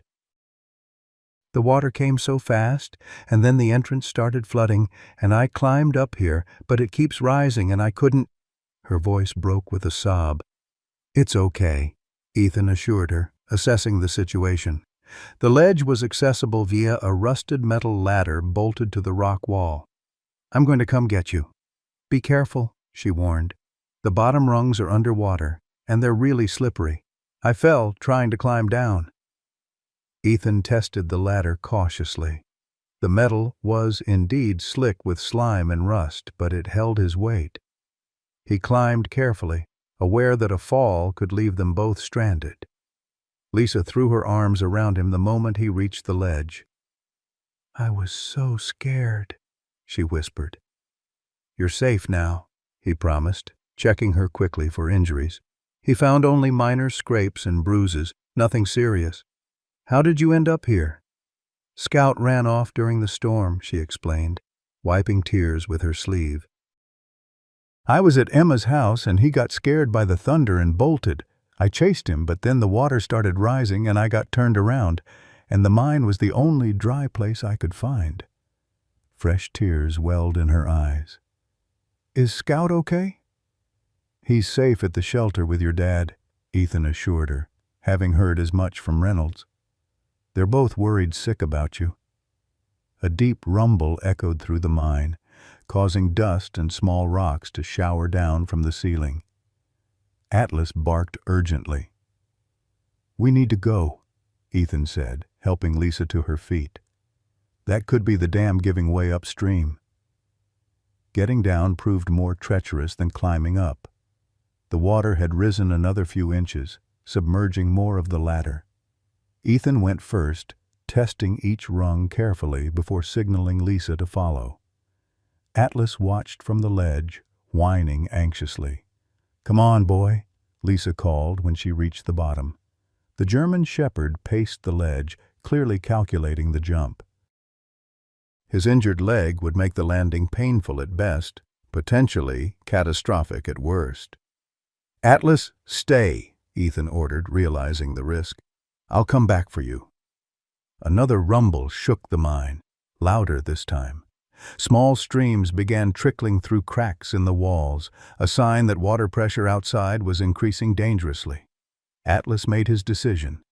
With fluid grace that belied his injuries, he leapt from the ledge, sailing over their heads to land on a partially submerged equipment platform. The impact sent a visible shock of pain through his body, but he maintained his footing and looked back at them expectantly.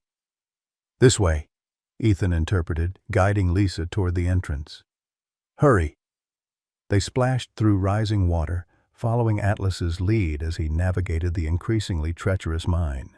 The German shepherd seemed to know exactly which tunnels to take, avoiding dead ends and flooded sections with uncanny precision. The entrance was barely visible through the sheet of water now cascading across it. Outside, the storm had intensified, wind driving the rain in horizontal sheets. The roar of the nearby river had grown to a thunderous crescendo, suggesting the dam had indeed failed. "We can't go back to town that way," Ethan realized, seeing the valley below completely submerged. "The floodplain is underwater." Atlas barked once, then turned up the hillside away from town, clearly indicating an alternative route. "You know another way?" Ethan asked incredulously. Lisa nodded. "The old logging road. It goes around the hill and connects to the highway above town. Dad showed me once." They followed Atlas up the muddy slope, struggling against the wind and rain. The German shepherd moved with purpose despite the obvious pain in his injured leg, stopping occasionally to ensure they kept pace. The logging road was little more than a rutted track clinging to the hillside, but it remained above the floodwaters. As they rounded the hill, they could see the full extent of the disaster below, half of Willow Creek submerged, emergency lights flashing through the gloom as rescue operations continued. "Look!" Lisa pointed suddenly. Through a break in the trees, they spotted a lone figure on the slope below them, a man struggling through the mud, heading toward the mine they had just evacuated. Something about his movements struck Ethan as familiar. "Is that Mr. Whitfield?" Lisa asked, squinting through the rain. Ethan felt his blood freeze despite the exertion. "That's impossible. He's in custody." But as the figure turned slightly, a flash of lightning illuminated his face, confirming their worst fears. Somehow, Garrett Whitfield had escaped custody and returned to Willow Creek. Atlas's reaction was immediate and visceral, a deep growl that rumbled from his chest, his body tensing as if prepared to charge down the hill. "No, boy," Ethan commanded, placing a restraining hand on the German shepherd's shoulder. "We need to get Lisa to safety." The radio crackled to life at that moment. Sheriff Miller's voice, barely audible through the static. "Harlow, do you copy? Emergency alert." "I copy," Ethan responded. "We've found Lisa. We're on the logging road above the mine. But Miller, Whitfield is here. I can see him heading toward the mine entrance." A burst of static, then, "Escape during transfer, armed and dangerous, do not engage."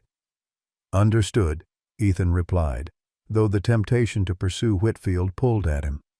"We're proceeding to the highway access point."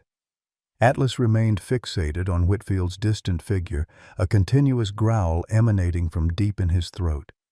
The German shepherd clearly understood exactly who was below them. "Come on, boy," Ethan urged. "We need to get Lisa home." At the mention of Lisa's name, Atlas's focus shifted. With visible effort, he turned away from Whitfield and resumed leading them along the logging road, though he looked back repeatedly, his body language conveying unmistakable vigilance. The rain gradually eased as they climbed higher, though the wind continued to buffet them mercilessly. Lisa trudged beside Ethan, exhaustion evident in her slumping shoulders and dragging feet. "We're almost there," he encouraged, supporting her with an arm around her shoulders. "Just a little further." Atlas suddenly froze, ears pricked forward, body tense with alertness. Before Ethan could question his behavior, the German shepherd bolted ahead around a bend in the road. A moment later they heard a joyful cry. "Dad!" Captain Reynolds appeared around the curve, Scout bounding ahead of him. The younger German shepherd raced to Lisa with delirious joy, while Reynolds swept his daughter into a fierce embrace. "Thank God," he murmured, eyes closed tight, against evident tears. When he looked up, his gaze fell on Ethan and then Atlas, who had positioned himself protectively beside them all. "How did you find her?" "Atlas," Ethan answered simply. "He knew exactly where to go." Reynolds knelt beside the German shepherd, emotion overwhelming his usual military reserve. "Thank you, boy," he said softly, resting his forehead briefly against Atlas's. "Thank you." Atlas accepted the gratitude with quiet dignity, though his attention remained partly focused down the hillside where Whitfield had disappeared into the mine. "We spotted Whitfield," Ethan reported, lowering his voice so Lisa wouldn't overhear as she reunited with Scout. "He was heading into the mine." Reynolds' expression hardened. "Miller told me he escaped during the prisoner transport." "Use the storm as cover." He glanced down the slope. "If he's gone into the mine with the water still rising," the implications hung between them. The mine would be a death trap if the floodwaters continued to rise, a fitting end for the man who had tortured and killed so many dogs, yet still troubling to contemplate. Atlas whined softly, drawing their attention. The German shepherd was staring fixedly down the hillside again, his posture communicating clear distress. "What is it, boy?" Reynolds asked. In response, Atlas took several steps back toward the mine before stopping to look at them expectantly. "He wants to go back," Ethan realized with dawning comprehension. "He knows Whitfield is trapped." Reynolds shook his head in disbelief. "After everything that man did to him, why would he want to help?" Ethan studied Atlas thoughtfully. "Because that's who he is. That's what makes him extraordinary.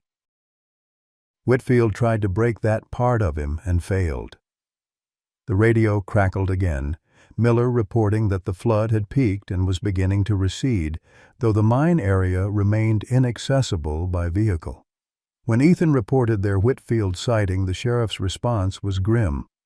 "If he's in the mine, he's on his own until we can get equipment up there. Everyone's tied up with evacuations downtown." Ethan looked at Atlas, who continued to gaze down the slope with unmistakable urgency. The German shepherd had already pushed his healing body beyond reasonable limits today, yet something drove him to do more.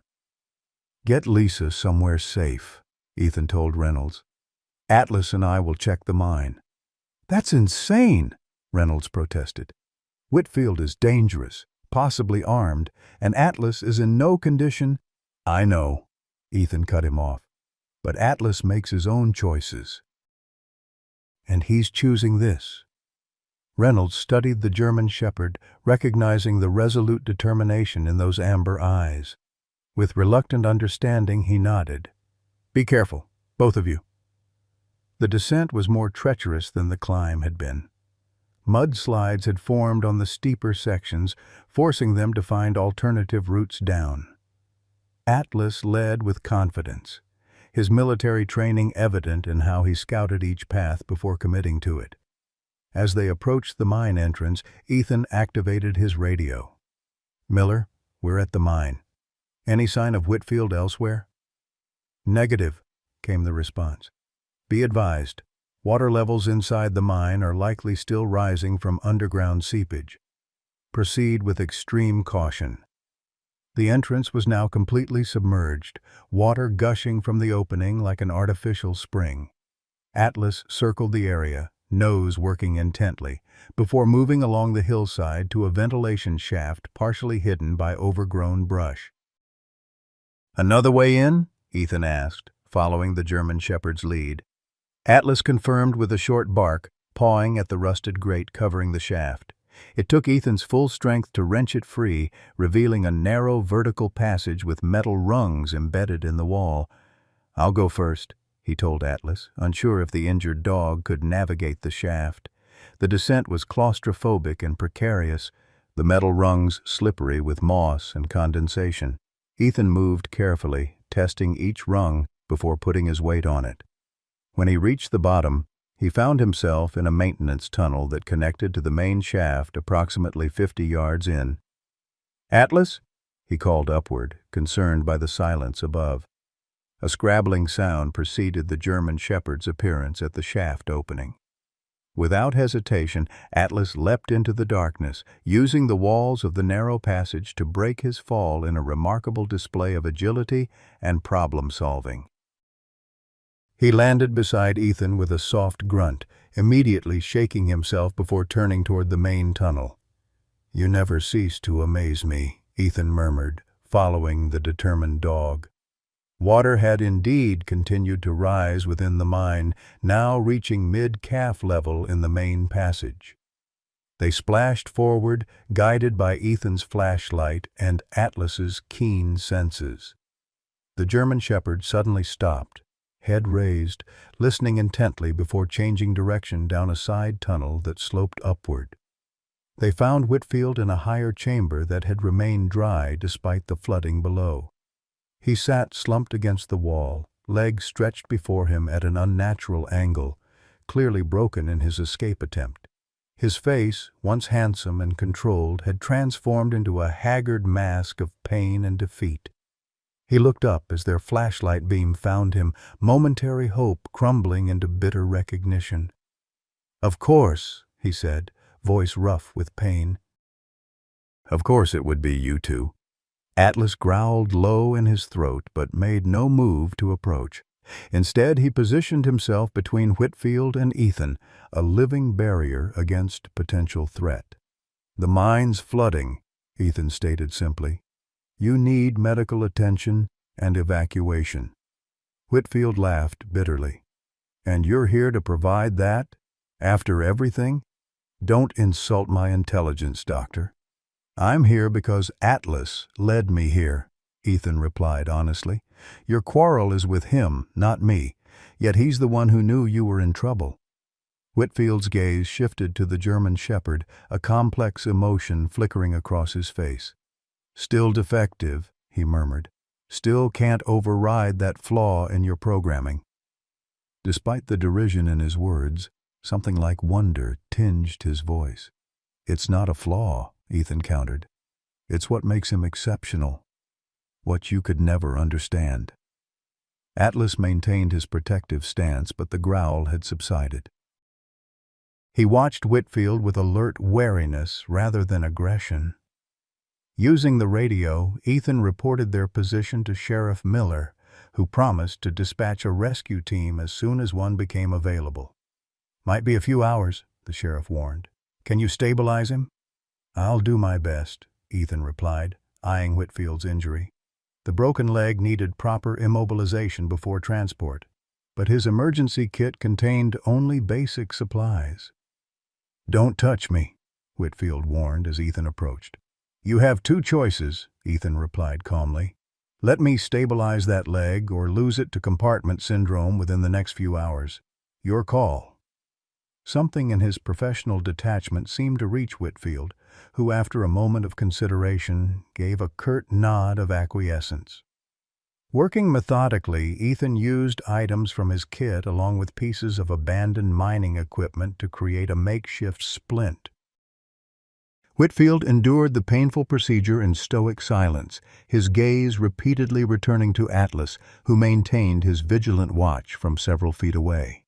"Why?" Whitfield finally asked as Ethan finished securing the splint. "Why what? Why did it come back for me, after everything I did to break it?" The question contained genuine bewilderment beneath the bitterness. Ethan considered his answer carefully. "Because you failed. You couldn't break what makes him who he is. His loyalty, his capacity for empathy. Those aren't weaknesses to be conditioned out.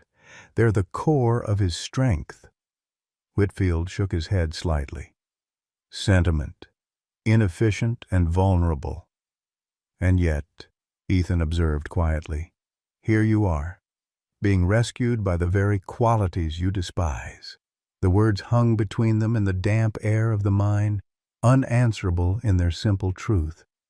Hours passed in tense silence as they awaited rescue. Whitfield eventually lapsed into shock-induced stupor, his breathing shallow but stable. Atlas remained alert throughout, dividing his attention between the injured man and the flooded passages beyond. When Miller's voice finally crackled over the radio announcing the rescue team's arrival, Ethan felt Atlas relax marginally beside him. The German shepherd had completed his self-assigned mission, not out of forgiveness for his torturer, but from an innate sense of duty that transcended personal grievance. As they guided the rescue team to their location, Ethan watched Atlas limping slightly on his injured leg, yet still moving with purpose and dignity. The months of abuse, the physical trauma, the psychological conditioning, none had succeeded in breaking the essence of what made Atlas extraordinary. "You were right about him," Miller commented as paramedics prepared Whitfield for transport. "He's something special." "Whitfield spent months trying to recondition the empathy out of him," Ethan replied. "Today proved how completely he failed." Atlas stood apart from the activity, watching with alert interest, but maintaining distance from Whitfield. When the paramedics finally lifted the stretcher, the German shepherd turned away, clearly considering his duty complete.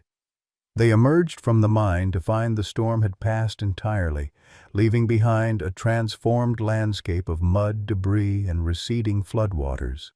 The late afternoon sun broke through scattered clouds, casting long shadows across the devastation. "Quite a day," Miller observed as they watched Whitfield being loaded into an ambulance under guard. Flood, rescue, escaped prisoner recaptured, all thanks to a dog everyone wanted to put down a month ago. Ethan knelt beside Atlas, carefully checking the German shepherd's injuries.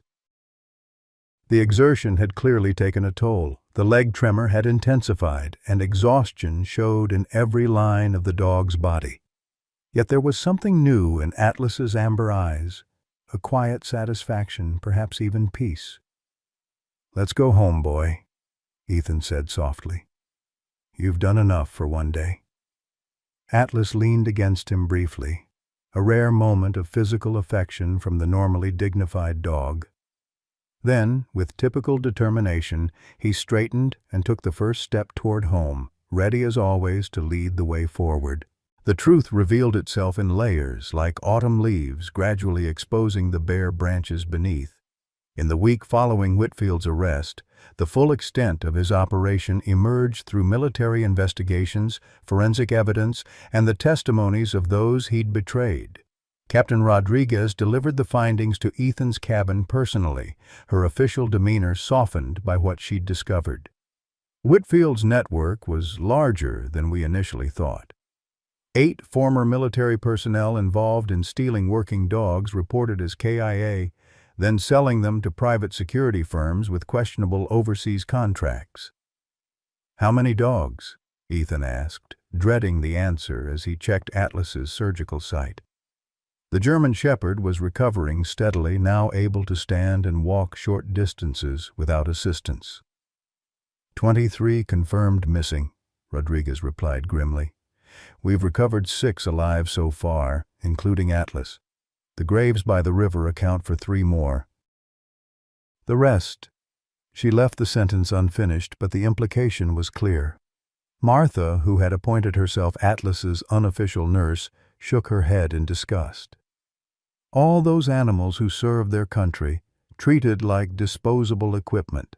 That's changing, Rodriguez assured her. This case has attracted attention at the highest levels.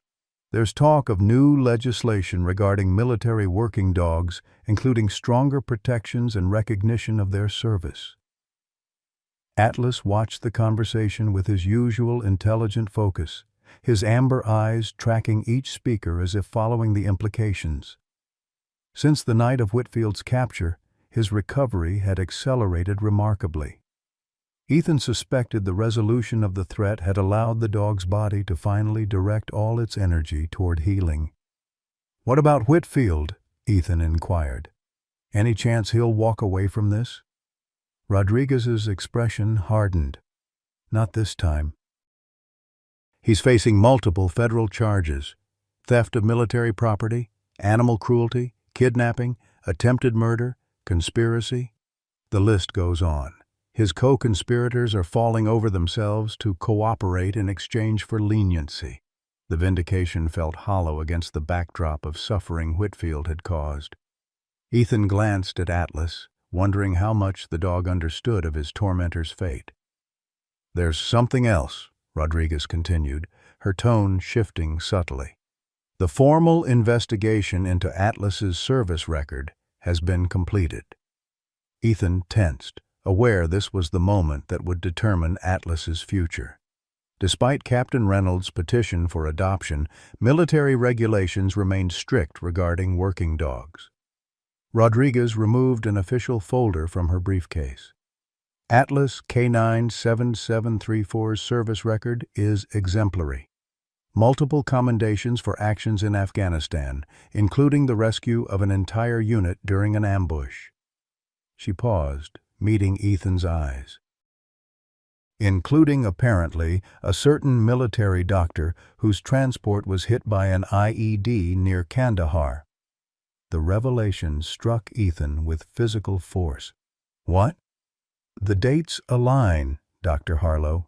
The K9 unit that found you trapped in that collapsed building was led by Atlas under Captain Reynolds's command."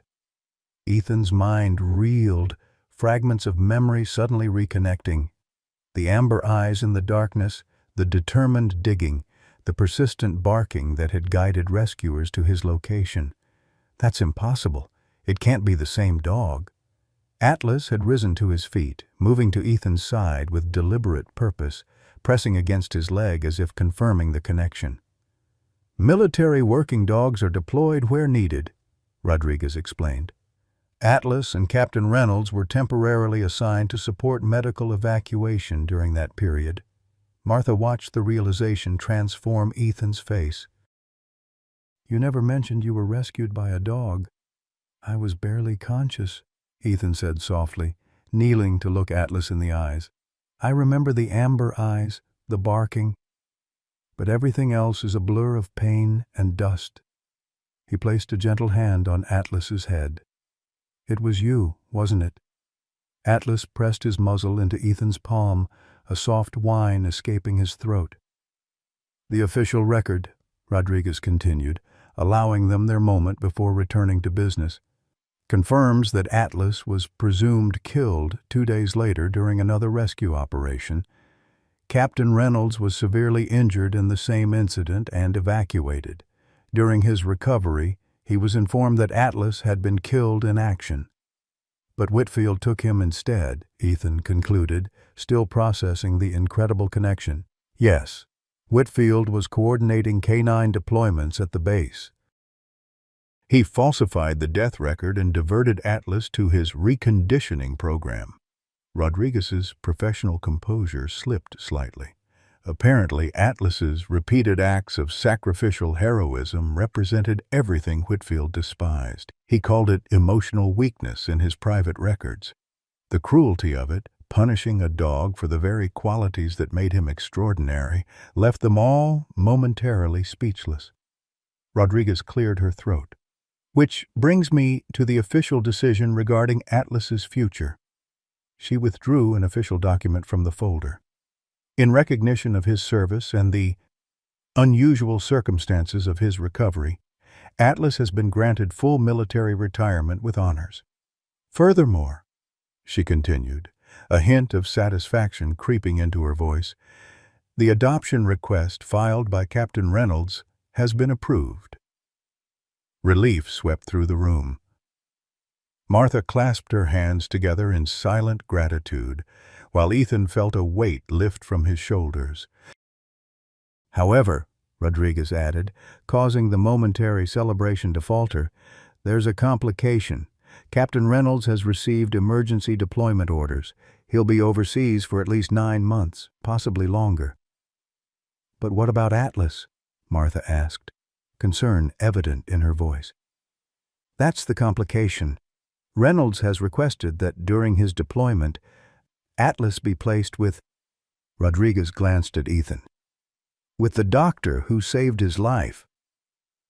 The proposal caught Ethan completely off guard. Me? I'm not a handler. I don't have any experience with military dogs. You have medical training, you understand trauma, and you've already proven your commitment to Atlas's welfare, Rodriguez countered. Most importantly, Atlas trusts you. That's not insignificant for a dog who survived what he has. Atlas, as if understanding the conversation, moved from Ethan's side to the front door, then back again, his meaning clear. He wanted to stay. It would only be temporary, Rodriguez added, until Reynolds returns from deployment. Ethan looked from Atlas to Martha to Rodriguez, feeling the weight of the decision. His solitary existence had already been thoroughly disrupted. Was he ready to commit to months of responsibility for a recovering military dog? Martha broke the silence. For heaven's sake, Ethan, the dog saved your life twice. The least you could do is return the favor. Put that way, there really wasn't a choice at all. All right, he agreed, feeling strangely liberated by the decision. I'll do it. Rodriguez nodded, unsurprised. Captain Reynolds thought you'd say that. He'll stop by tomorrow to make the arrangements and brief you on Atlas's training commands. After Rodriguez departed, Ethan found himself alone with Martha and Atlas, the enormity of what had transpired settling over them like the autumn light streaming through the cabin windows. Well, Martha said, her practical nature reasserting itself, I suppose this means you'll need more dog food, and proper bowls, and a bed that isn't made from your old blankets. Ethan smiled, despite himself. I suppose so. And you'll need to start locking your refrigerator. Military dogs are notorious food thieves, according to Michael. Her voice softened at the mention of her son. He'd be pleased about this, you know. About Atlas finding justice and a home. Atlas had settled by the window, his head on his paws, watching the forest with alert interest. Despite his injuries and trauma, there was an undeniable dignity in his bearing, a resilience that Ethan found himself admiring more each day. He's going to change your life, Martha observed, following Ethan's gaze. He already has, Ethan replied simply. News of Whitfield's arrest and the remarkable story of Atlas's survival spread through Willow Creek with unprecedented speed. What began as gossip evolved into something approaching town pride, as details emerged about the heroic military dog who had been secretly watching over their community. Lisa Reynolds became an unofficial ambassador for Atlas, regaling her classmates with stories of his bravery. Her accounts, embellished with the creative license of a 10-year-old, transformed the wounded German shepherd into a near mythical figure. She told everyone Atlas can smell danger from 5 miles away, and once fought off 10 wolves to protect a lost child. Captain Reynolds reported with amusement during his visit to Ethan's cabin. I didn't have the heart to correct her. They sat on Ethan's porch watching Atlas carefully navigate the steps with his healing leg. The military harness Reynolds had brought, complete with official K9 unit patches and Atlas's name, gave the dog a dignified, professional appearance despite his still recovering frame. "He's doing well," Reynolds observed. "Better than I expected, given the extent of his injuries." "He's determined," Ethan replied. "Follows the rehabilitation exercises perfectly, never complains." Reynolds nodded, unsurprised. "That's Atlas. Most disciplined dog I ever worked with." His expression sobered. "Thank you for this, Doc. Taking him while I'm deployed. It means everything. The thought of him in some military kennel after everything." "He saved my life in Afghanistan," Ethan reminded him. "And again here, in ways I'm only beginning to understand." He watched Atlas testing his weight on the injured leg, the discipline evident in every careful movement. "Besides, we've developed a rhythm. He's good company." Reynolds smiled knowingly. "They have a way of getting under your skin." He grew serious again. "There's something you should know about Atlas, something not in the official records." Ethan raised an eyebrow, waiting. "When we were in Afghanistan, Atlas started showing unusual awareness. He could sense ambushes before any human detected a threat, could find hidden explosives that didn't register on our equipment." Reynolds hesitated. The other handlers used to joke that he could read minds. "What do you think?" Ethan asked, recalling Atlas's behavior during the video call with Whitfield. Reynolds considered the question carefully. "I think some dogs develop instincts beyond our understanding. Atlas always seemed to know exactly what was needed. Sometimes, before I did." He watched his former partner with evident pride. "The night I was injured, he dragged me half a mile to the extraction point, despite taking shrapnel himself. The medic said there was no way he should have been able to move me that distance in his condition." The story aligned with everything Ethan had observed in Atlas, the extraordinary will, the intelligence that sometimes seemed to transcend normal canine awareness. Whitfield saw it too, Reynolds continued, his expression darkening. "That's why he was so fixated on Atlas. He couldn't accept that the dog's emotional connections made him more effective, not less. It contradicted everything in his training philosophy." Atlas had returned to the porch, settling himself between the two men as if following the conversation. "Take care of him, Doc," Reynolds said, reaching down to stroke Atlas's head one last time. "And let him take care of you. That's what he does best." After Reynolds departed for his deployment, Ethan found himself standing on the porch with Atlas, watching the car disappear down the long driveway. "Well, boy," he said finally, "looks like it's just us for a while." Atlas leaned against his leg, a gesture of solidarity that needed no translation. Sheriff Miller arrived the following morning with an unusual request. "Need Atlas to check something out, if he's up to it."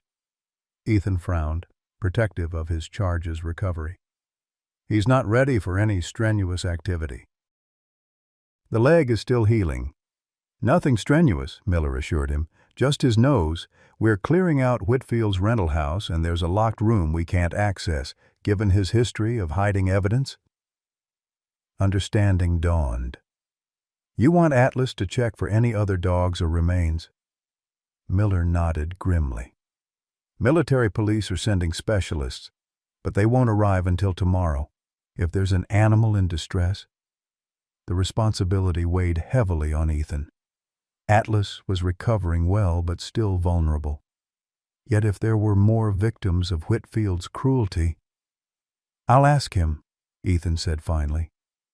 Miller blinked in confusion. "Ask him?" Ethan turned to Atlas, who had been listening attentively. "Sheriff needs help checking Whitfield's property for other dogs. Are you up for it?" Atlas immediately rose to his feet, moving to the door with clear purpose. "I guess that's a yes," Ethan interpreted, reaching for the harness Reynolds had left. "But we do this carefully. Short visit only." Miller watched the exchange with bemused respect. "You two have developed quite the understanding." "He's smarter than most people I know," Ethan replied simply. Whitfield's rental house sat on the outskirts of town, a modest bungalow that revealed nothing of its occupants' sinister activities. Police tape cordoned off the property with 2 deputies standing guard. "We've searched most of it," Miller explained as they approached. "Standard procedure, but there's a room in the basement with a reinforced door. Locksmith is coming, but I wanted Atlas to check it first, see if he detects anything alive in there." Ethan helped Atlas from the truck, noting the dog's immediate tension as they approached the house. "He doesn't like this place." "Can't blame him," Miller replied grimly. Inside, the house presented a bland, impersonal appearance, the temporary residence of someone who never intended to put down roots. The basement stairs creaked as they descended into the cool dimness below. The locked door was immediately apparent, heavy steel with an electronic keypad, incongruously modern compared to the rest of the dated house. "Military-grade security," Miller observed. "We could break it down, but if there's evidence inside—" Atlas approached the door cautiously, his nose working as he sniffed along the seam. His behavior changed instantly. A low whine escaped his throat, and he began scratching urgently at the floor. "Something's in there," Ethan translated, concern mounting. "Something alive." Miller immediately radioed for the locksmith to hurry, while Ethan knelt beside Atlas, noting the dog's growing distress. "It's okay, boy," he soothed. "We'll get it open." Atlas's attention was fixed on the door, his entire body vibrating with tension. When the locksmith finally arrived 20 minutes later, the dog had to be physically restrained from rushing forward as the door slowly opened. What they found inside left them momentarily speechless. The room had been converted into a sterile laboratory, with medical equipment, surgical tools, and documentation filling the shelves. But it was the large crate in the corner that drew Atlas's immediate attention. Inside, barely visible in the dimness, lay a German Shepherd puppy, emaciated, weak, but unmistakably alive. "My God," Miller breathed. "Is that—" "A puppy," Ethan confirmed, already moving toward the crate. "Severely malnourished." The puppy, no more than 4 months old, could barely lift its head as Ethan carefully opened the crate. Atlas pushed forward, gently nosing the young dog with evident concern. "It's Atlas's offspring," Miller realized, examining papers on a nearby desk. According to these breeding records, Whitfield was creating a next generation of military dogs using Atlas's bloodline. The revelation sent a chill through Ethan. He was breeding him before he escaped? Apparently. Miller continued scanning the documents. "Looks like this pup was the only survivor from the litter. The notes suggest it was considered promising but needed early conditioning." Ethan had already shifted into medical mode, checking the puppy's vital signs. "He's dehydrated and starving, but stable enough to transport. We need to get him to a vet immediately." Atlas refused to leave the puppy's side, his protective instinct overwhelming despite his own injuries. When Ethan carefully lifted the small dog, Atlas pressed close, whining softly. "He knows," Ethan said quietly. "Somehow he knows this is his child." The discovery of the puppy, quickly nicknamed Scout by the deputies, added yet another layer to the already remarkable story. Local news outlets picked up the tale. The heroic military dog who had not only survived torture and exposed a criminal conspiracy, but had now been reunited with his son. Willow Creek, a town unaccustomed to attention, suddenly found itself at the center of a heartwarming national news story. The narrative of Atlas's journey from wounded stray to celebrated hero resonated deeply in a country hungry for tales of resilience and redemption. "You're famous now," Ethan informed Atlas as they watched yet another news segment about the case. Scout, recovering at Ethan's cabin under Atlas's watchful eye, had added an irresistible dimension to the story. The media attention brought unexpected consequences. Donations poured in for Atlas and Scout's medical care. Military veterans reached out with messages of support and offers of assistance. The Willow Creek Town Council, sensing an opportunity, hastily organized a ceremony to honor Atlas's service, the same council that had initially demanded his removal. Martha found the reversal deeply amusing. "Funny how finding out he's a war hero changed their tune," she observed, helping Ethan prepare the cabin for a visit from a documentary crew. "Now, they can't wait to claim him as Willow Creek's own." "People adapt to new information," Ethan replied diplomatically, though he shared her cynicism. Atlas himself seemed largely unaffected by the attention, his focus divided between his own recovery and Scout's care. The paternal instinct had emerged fully formed. He supervised the puppy's activities with patient discipline, intervening only when necessary, but always watchful. The most significant change came in Ethan himself. The solitary doctor who had jealously guarded his isolation now found his cabin regularly filled with visitors, Martha with her baking, Lisa eager to play with Scout, Sheriff Miller providing updates on the investigation, and various townspeople stopping by with gifts for the dogs.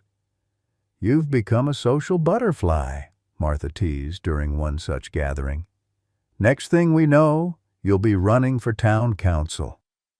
Ethan grimaced at the thought, but couldn't deny the fundamental shift in his existence. Where once he had arranged his life to avoid human connection, he now found himself at the center of an impromptu community united by their concern for Atlas and Scout. The military police completed their investigation 2 weeks after the discovery of Scout. Captain Rodriguez returned to Ethan's cabin with the final report and an unexpected offer. "The Department of Defense is establishing a new program for retired military working dogs," she explained, watching Scout playfully attacking Atlas's tail while the older dog exhibited infinite patience. "A rehabilitation and training center where they can recover from service injuries and prepare for civilian life." "Sounds worthwhile," Ethan commented, unsure of the relevance to their situation. "They need a medical director," Rodriguez continued pointedly. "Someone with both military medical training and experience with traumatized working dogs." The implication hung in the air between them. "I'm not a veterinarian," Ethan pointed out. "The center will have those," Rodriguez countered. "They need someone who understands both the physical and psychological aspects of recovery. Someone who's proven they can connect with these animals on their level." Ethan glanced at Atlas, who had paused in his play to listen attentively to the conversation. "I'm not looking for a career change." "Aren't you?" Rodriguez challenged gently. "From what I've heard, you came to Willow Creek to escape, to hide. But these past weeks you've done the opposite. You've engaged, connected, made a difference." The observation struck uncomfortably close to home. Ethan had indeed come to Willow Creek to escape the memories of war, the trauma of failed rescues, the weight of lives lost under his care. Yet somehow, a wounded German shepherd had pulled him back into the world of purpose and connection he'd been fleeing. "Atlas changed you," Rodriguez observed, following his gaze. "Maybe that's what he was meant to do all along." After she departed, Ethan found himself contemplating the unexpected trajectory his life had taken since that autumn day at the Harvest Festival. From isolated recluse to reluctant caregiver to the center of a community united around a remarkable dog's recovery. Atlas approached, resting his muzzle on Ethan's knee as if sensing his internal conflict. "What do you think, boy?" Ethan asked, scratching behind the dog's ears. "Ready for a new mission?" Atlas's amber eyes, once haunted by trauma and fear, now held a steady calm, the serenity of a warrior who had found his way home after a long and difficult journey. In that gaze, Ethan found his answer. The truth had indeed been revealed, layer by layer, throughout their shared ordeal. Not just the truth about Whitfield's conspiracy or Atlas's identity, but a deeper truth about healing, purpose, and the unexpected paths that lead from darkness back into light. As Scout bounded over to join them, Ethan felt the last of his resistance melting away. Some journeys weren't meant to be taken alone. Some wounds could only be healed through connection. And sometimes, the most profound truths came not from hiding from one's past, but from finding the courage to build a new future, with a loyal companion leading the way. 1 year later, the autumn colors painted Willow Creek in familiar hues of crimson and gold. But much else had changed. The town's annual harvest festival, once a quiet local affair, now included a special ceremony honoring military working dogs, a tradition established after Atlas's story had captured national attention. Ethan Harlow stood at the edge of the festival grounds, watching as Martha Sullivan adjusted the ceremonial harness on Atlas.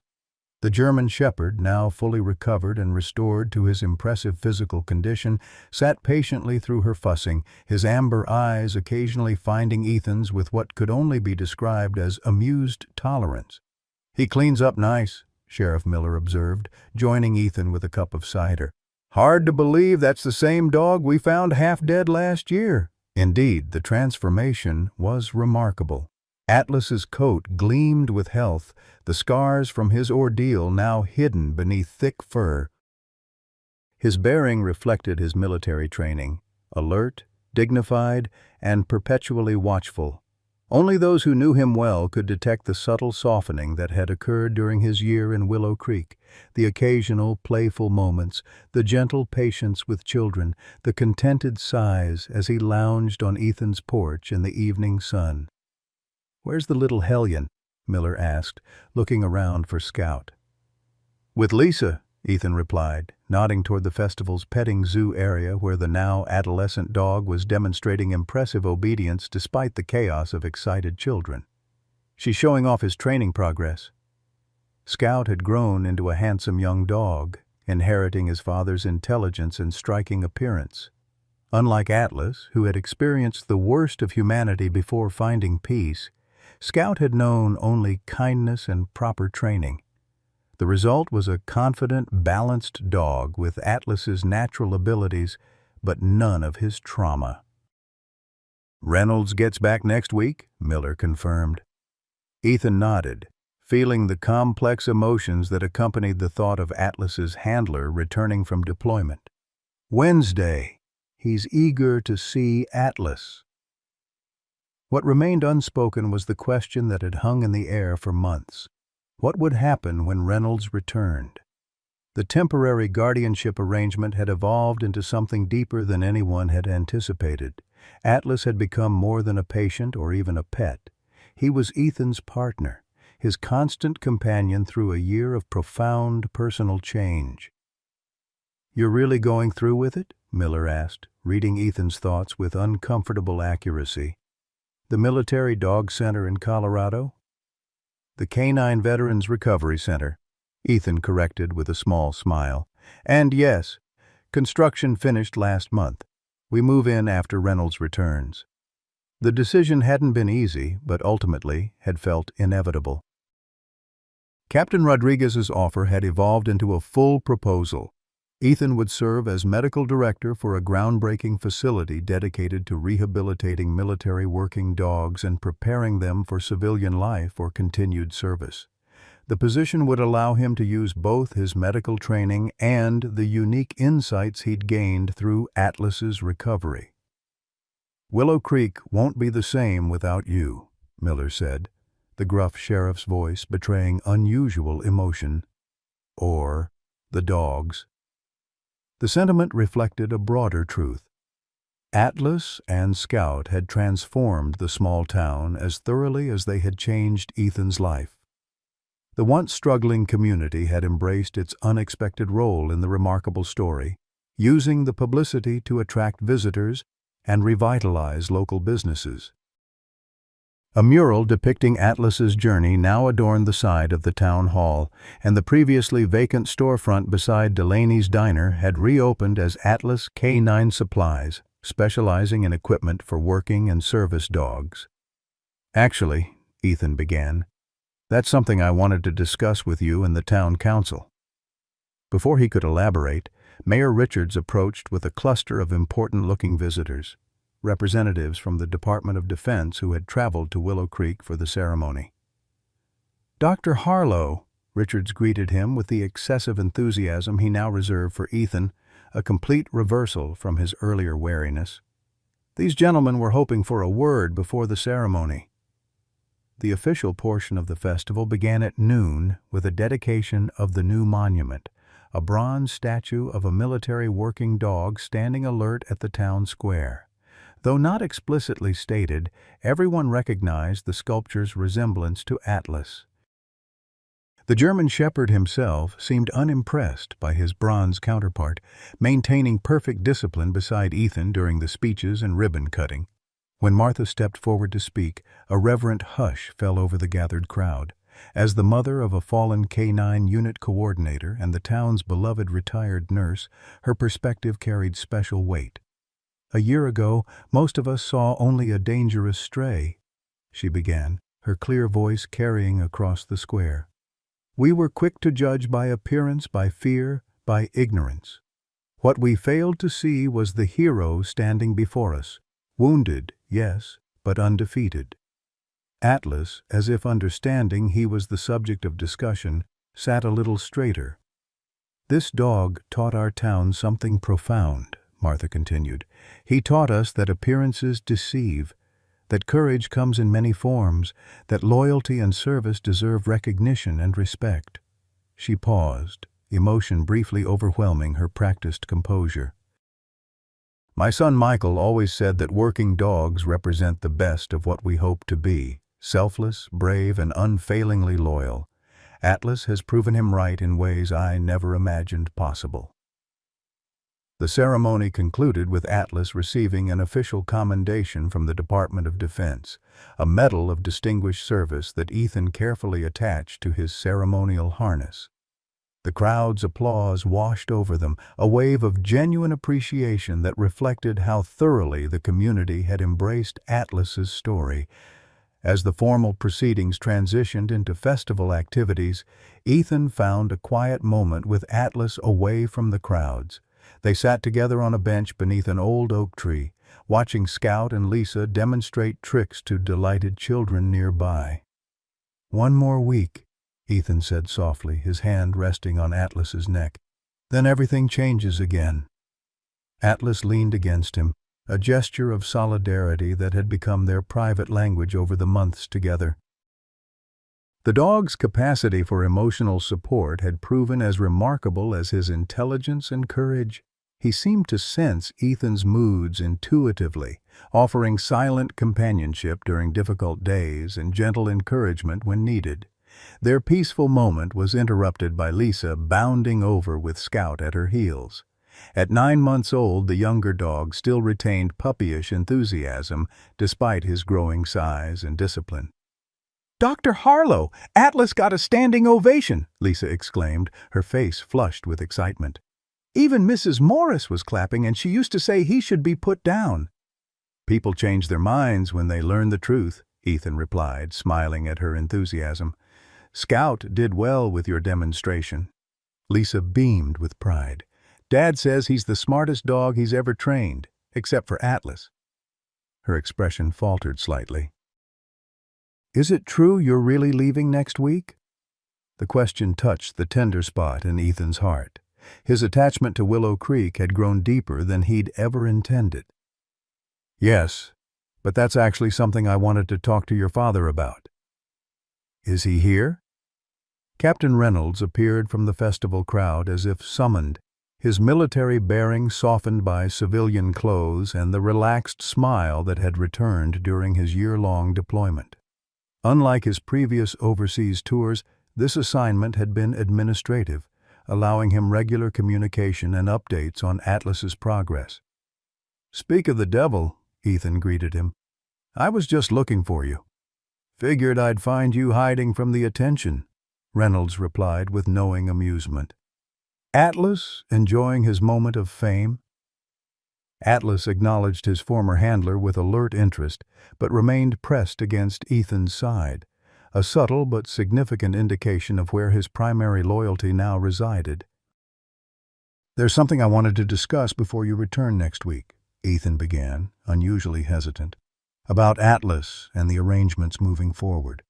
Reynolds studied him with perceptive eyes, then turned to his daughter. "Lisa, why don't you take Scout to get some of Mrs. Sullivan's apple cider? We'll join you in a few minutes."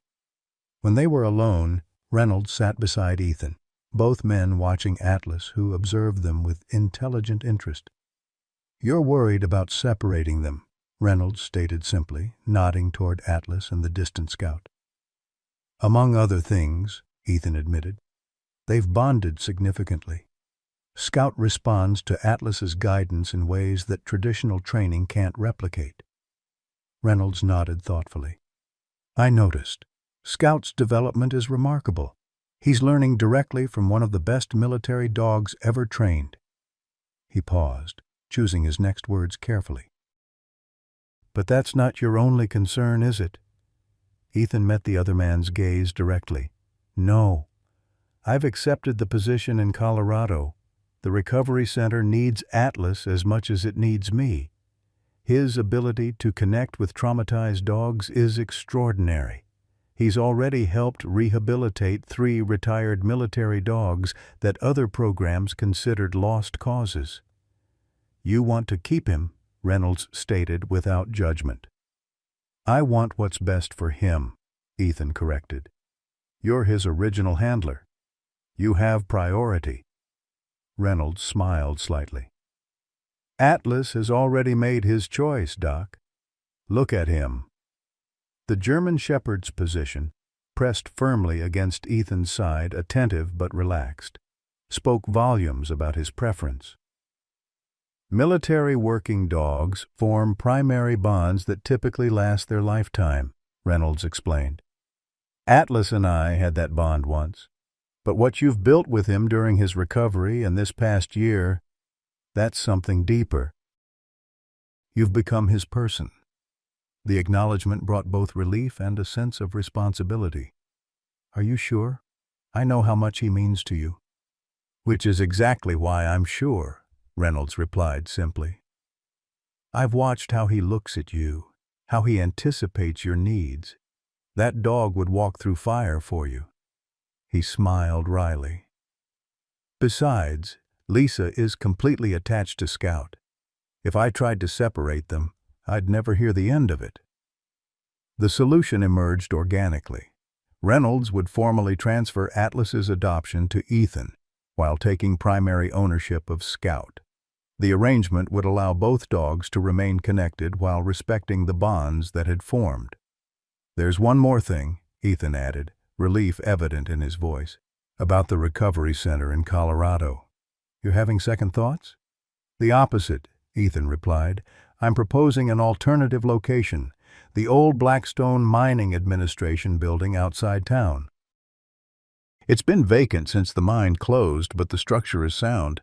With some renovation, it would be perfect. Dedicated surgery suites, training areas, recovery kennels, staff housing." Reynolds' eyebrows rose in surprise. "You want to build the center here, in Willow Creek?" "It makes sense," Ethan explained, warming to the topic that had occupied his planning for months. "The remote location is ideal for dogs recovering from combat stress. The community has proven supportive. The property costs are a fraction of Colorado's. And most importantly," he added, "it would bring jobs back to a town that desperately needs them." Understanding dawned on Reynolds' face. "That's why the Defense Department representatives are here today.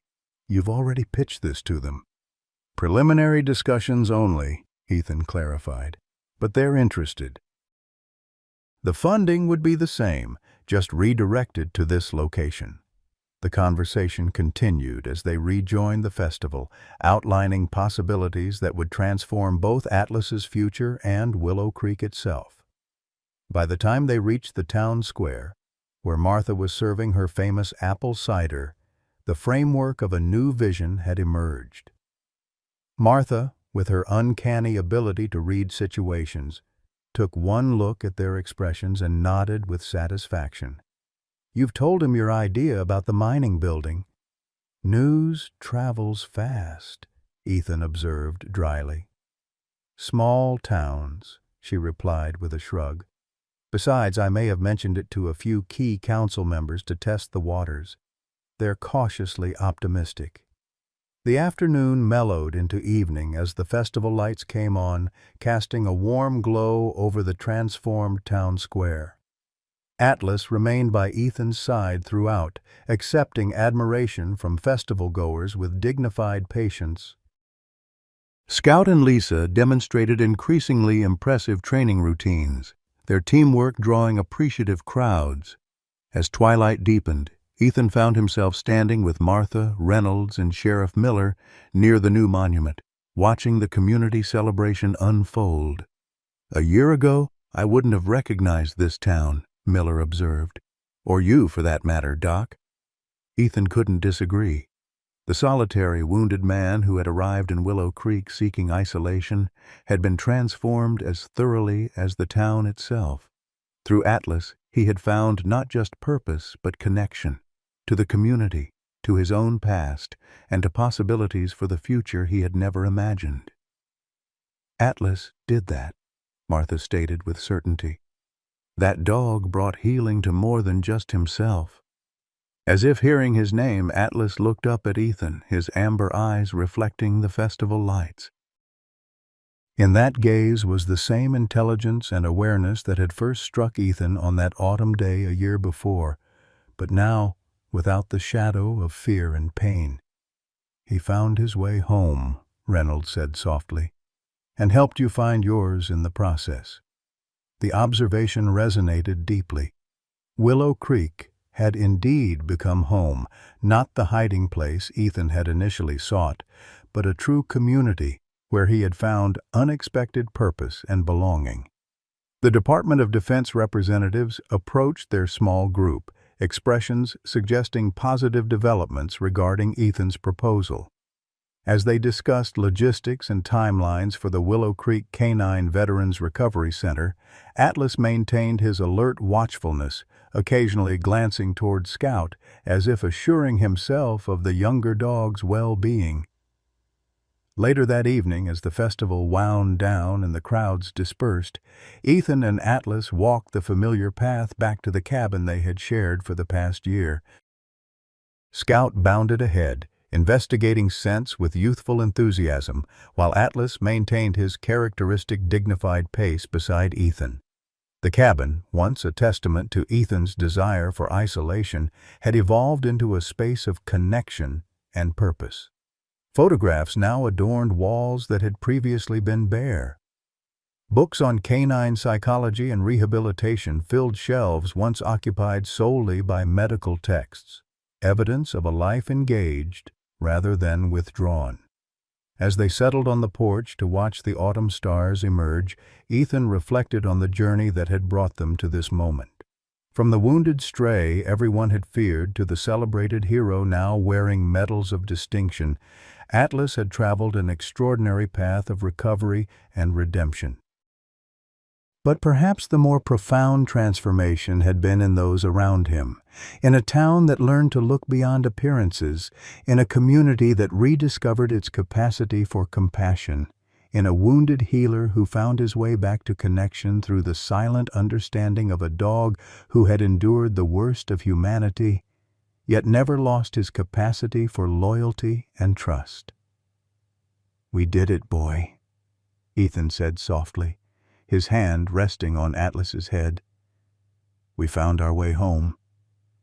Atlas leaned against him in silent agreement, his amber eyes reflecting the stars above Willow Creek, the town that had rejected him, then embraced him, and would now be transformed through his legacy. The skinny, seriously injured stray dog, once shunned by everyone, had changed everything, teaching an isolated doctor, a struggling town, and countless others the enduring power of resilience, loyalty, and unconditional love. Scout returned to settle at Atlas's other side, the three of them forming a tableau of second chances, the wounded warrior, the next generation, and the healer who had found his own healing through them. Together they watched the night deepen over Willow Creek, a community forever changed by the remarkable journey of one extraordinary dog. Sometimes life's greatest blessings arrive in unexpected packages. When that skinny, injured German Shepherd first appeared at Willow Creek's festival, nobody could have imagined how he would transform their town and their hearts. Atlas's journey from shunned stray to celebrated hero reminds us that it's never too late for second chances. Like Dr. Ethan Harlow, many of us build walls after life's disappointments, thinking isolation will protect us from further pain. Yet Atlas's story shows that healing often comes through connection, not withdrawal. Remember when you faced your own crossroads?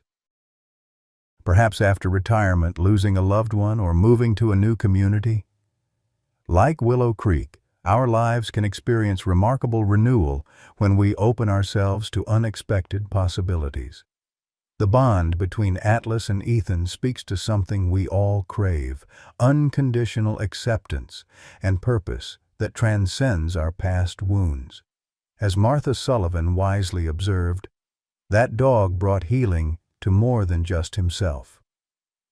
What unexpected blessing has changed your life's direction when you least expected it? Or like Ethan, have you ever found your greatest purpose during what you thought was the sunset chapter of your story? Share your experience in the comments below. Your story might be exactly what someone else needs to hear today.